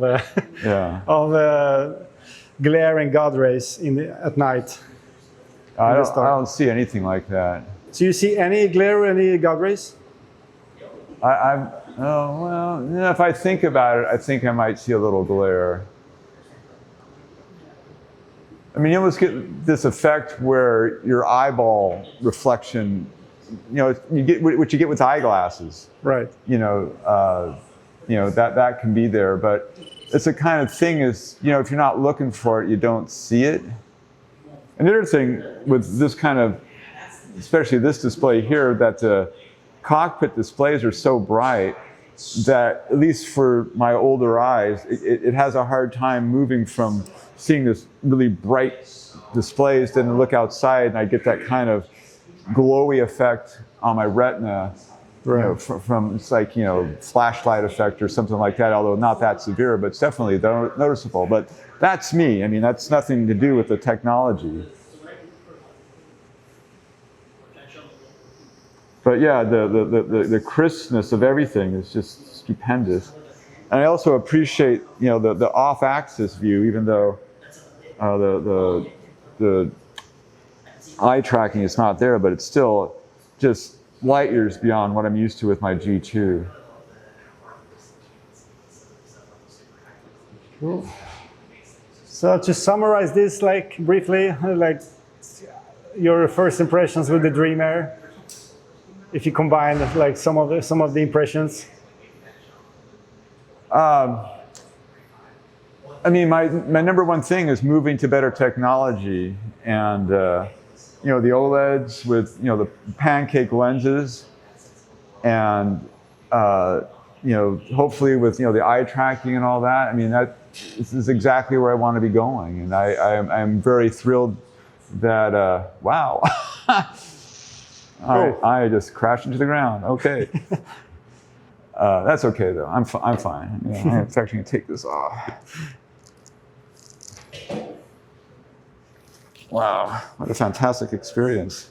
Well, I'm really stoked that you guys made all the effort to get out all the way here to San Jose. Yeah, of course. It's a pleasure for us to give me this chance, and I have a few online friends that we fly together with, although they don't live in this area. Yeah. That's the joy of online, is that you meet up. You can share. Yeah, of course. But anyways, I'm thoroughly impressed. And really looking forward to when the finished product, finally ships, and I can, get it all dialed in with my home rig, and my wife will, wonder where I'm at all this time. Yeah, exactly. What are your first impressions? My first impressions are that it's so clear. It really is crisp and sharp and beautiful. And I'm amazed by that based on the weight alone. You see any Mura or God rays or something like that? I am noticing maybe about right here, just some maybe panel reflection maybe. Yeah, that's one of the two issues we have right now with the firmware. It was kind of introduced a week ago for some reason. We haven't got rid of that, so that's going to be fixed. It's actually not a panel. It's not a lens reflection. It's a panel firmware timing issue. So it's kind of reflects a little bit of very bright scenes, especially if you're in a bright scene. Which I'm only noticing it as I look maybe up towards the sun or some reflective object. Yeah, it kind of moves with your movements, right? Yeah, exactly. No, you described it exactly right. That's what I'm saying here, but. Everything it's really beautifully clear. I want to make sure I'm not going to run into anything here. Okay, there's a table there. Wow. The weight for me is the most important part here. Now, the fact that you were able to get all the clarity, and I'm guessing there's inside-out tracking coming at some point. Yes, exactly. The slam version of the Dream Air. Yes. Yes, and how much weight does that add to the helmet that I'm wearing now? Barely anything, because it's 4 small cameras instead of those small dozens of sensors which are right now for lighthouse tracking. Okay. So it's going to be roughly the same weight. Well, it was the inside-out tracking that I recall reading about when I first read about these, and the lightweight of the headset. Yeah. The lightweight nature of the headset that really made me interested in it. I had a big screen VR2 pre-order that I canceled because of this headset. And one of the reasons is because I don't have currently lighthouse tracking or whatever it's called, the Vive tracking. The lighthouse is not, yeah. Yeah, I don't have those in my room. Right. And I didn't want to have to set those up, but if that was the only option, I was going to eventually do it.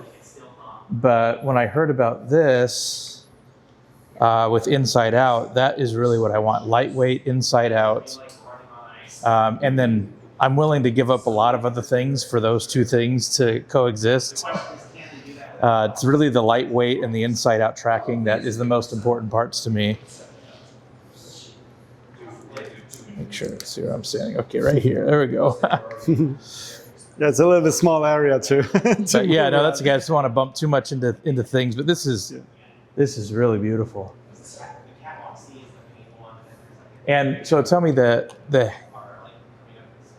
headphones they're attached to this strap, this is a third-party strap you're using? Yeah, this is just a third-party solution right now. Okay. We're doing just for these events. Okay. We are going to have several different straps for these headsets. And then tell me about the straps that are going to be for these headsets. So the first one, which will be the default one, is like a self-tensioning strap, which is basically a soft strap, just very similar to Apple Vision Pro. Okay. With built-in audio, and it's going to be more like Quest 2, Quest 3 kind of audio. It's not as sophisticated, of course, as the DMAS audio. If you know what DMAS audio is, that's another version which we are using on the over-the-air headphones, which you use on the Crystal Super. So that's going to be, we're going to have a version which is very similar to that with DMAS audio. And there's also going to be a Halo strap, which you can flip up. That's the 3 version I've heard of, but I guess with some small, 3D printed parts, you can probably connect a strap like this, like the HTC Vive strap or whatever. So it's going to be modular. I am really interested in the Halo strap. Yeah. One of the reasons is because I've spent a lot of time in PSVR, and they have a really nice way of just kind of removing the headset from your eyes to easily check your phone, to communicate with someone in the room, and then you're back in it. If that is an option for this lightweight headset, I would say it would be a great. Yeah, that will be an option. Although I don't have any specific release date yet for it, but I know they're working on it right now. Sure. I mean, our team. This is really nice, really clear. Have you tried a Pimax headset before, or? No, this is the first time, and mainly it's because I didn't really get into PC VR too much because the weight of the headsets were so heavy, and I couldn't handle a heavy headset. I would get headaches just from the weight alone, and so I needed something lightweight. Even the PSVR 2 is getting too heavy. All the Quest and Meta headsets are too heavy. So I needed something lightweight. That's really why I wanted to focus on the Dream Air. Very lightweight, incredibly clear. I mean, the lights are gorgeous. It really shines bright. Everything looks so good, it's hard to say what looks best. It really looks incredible. And yeah, even just shadows on the hand, shadows on the wall. Everything looks great on this screen. I'll let you play around, but like if you summarize all this in like a couple of short sentences, like your first impressions. I would say the clarity, the size, the weight, this is the future of VR. It needs to be lightweight. It needs to be clear. It's beautiful, and I'm definitely on board. So where were we now? Yeah, no, this was an excellent demo. I am all in. The fact that it's so lightweight, and I've played with the PSVR, PSVR 2, Meta's headsets, a bunch of others. This is the best image quality I've ever seen on a VR headset, and it's super thin, super lightweight. It's amazing. There's not many people doing what you're doing with the lightweight headset. We need this to push the technology forward.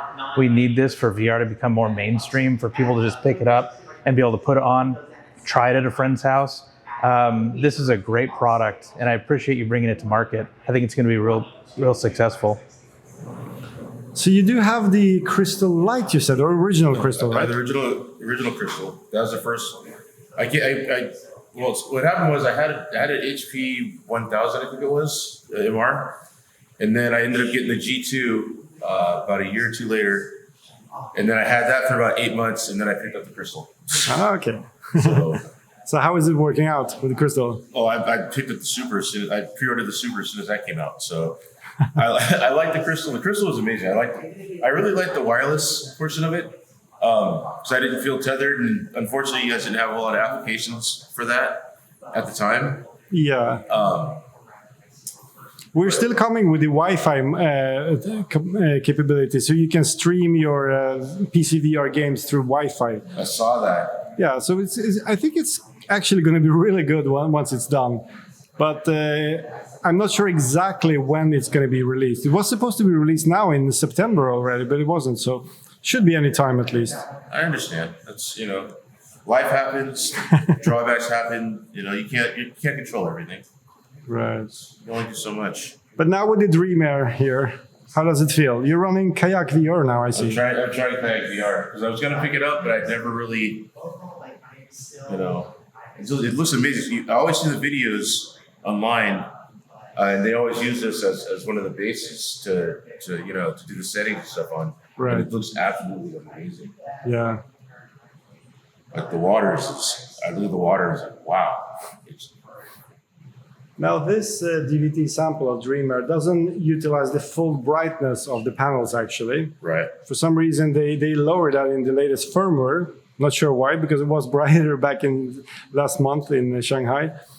Or actually in September in Shanghai. But how do you feel about the brightness and peak brightness in general? It's comfortable. It's not too much. It's comfortable. It's easy on the eyes. You can still see detail, especially in the darkness or even in the shadows. You can see the way you see the detail on the side of the mountain, the leaves. It's like I'm sitting in a shadow, and I'm still able to, or in the shade, excuse me, and I'm still able to, make certain things out like I should be able to. It's not too bright. Like I said, it's very comfortable. But compared to the Crystal Super, in terms of sharpness, it's hard. For me, it's hard to tell. Yeah, especially probably compared to the Super 50 ppd. It's like the difference is not massive anymore. It's there, if you ask me, but not everyone would see it. Yeah, for me, I really can't see it a whole lot. Like I said, I'm running on a 3080. I don't have a 5090 Monster yet, so some things I do have to turn down. But at the same time, I can use it and be satisfied. It still looks amazing. It still looks very good, and this is just wow. How about colors compared to the QLED panels? Colors and contrast. Oh, they're much sharper. They feel like they're more detailed. OLED versus QLED, especially involving colors and darkness, I don't really see it. I don't really compare the two. OLED just destroys it.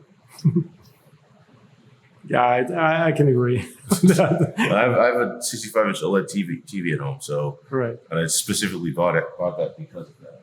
Yeah, once you go OLED TV, you never go back to anything else. No, it doesn't make sense. Yeah. And the QLED, it comes close for price range. it comes, you know, it's satisfactory as far as that goes. But if you can afford the OLED, I'd always choose OLED. So usually you're mainly doing simulators, or is it more like? I do racing, flying.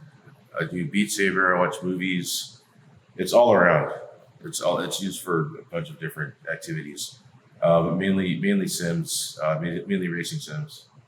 How do you feel about the field of view, by the way? The field of view for something like the field of view isn't bad. It is noticeable, at least to me, especially coming from the Super. I can see a little bit narrower. Yeah, narrower. It's a hard. How do you say that one? Yeah, how do you say that? Yeah, I'm a Swedish guy, you know, so for me it's even harder. It's like narrower. Yeah.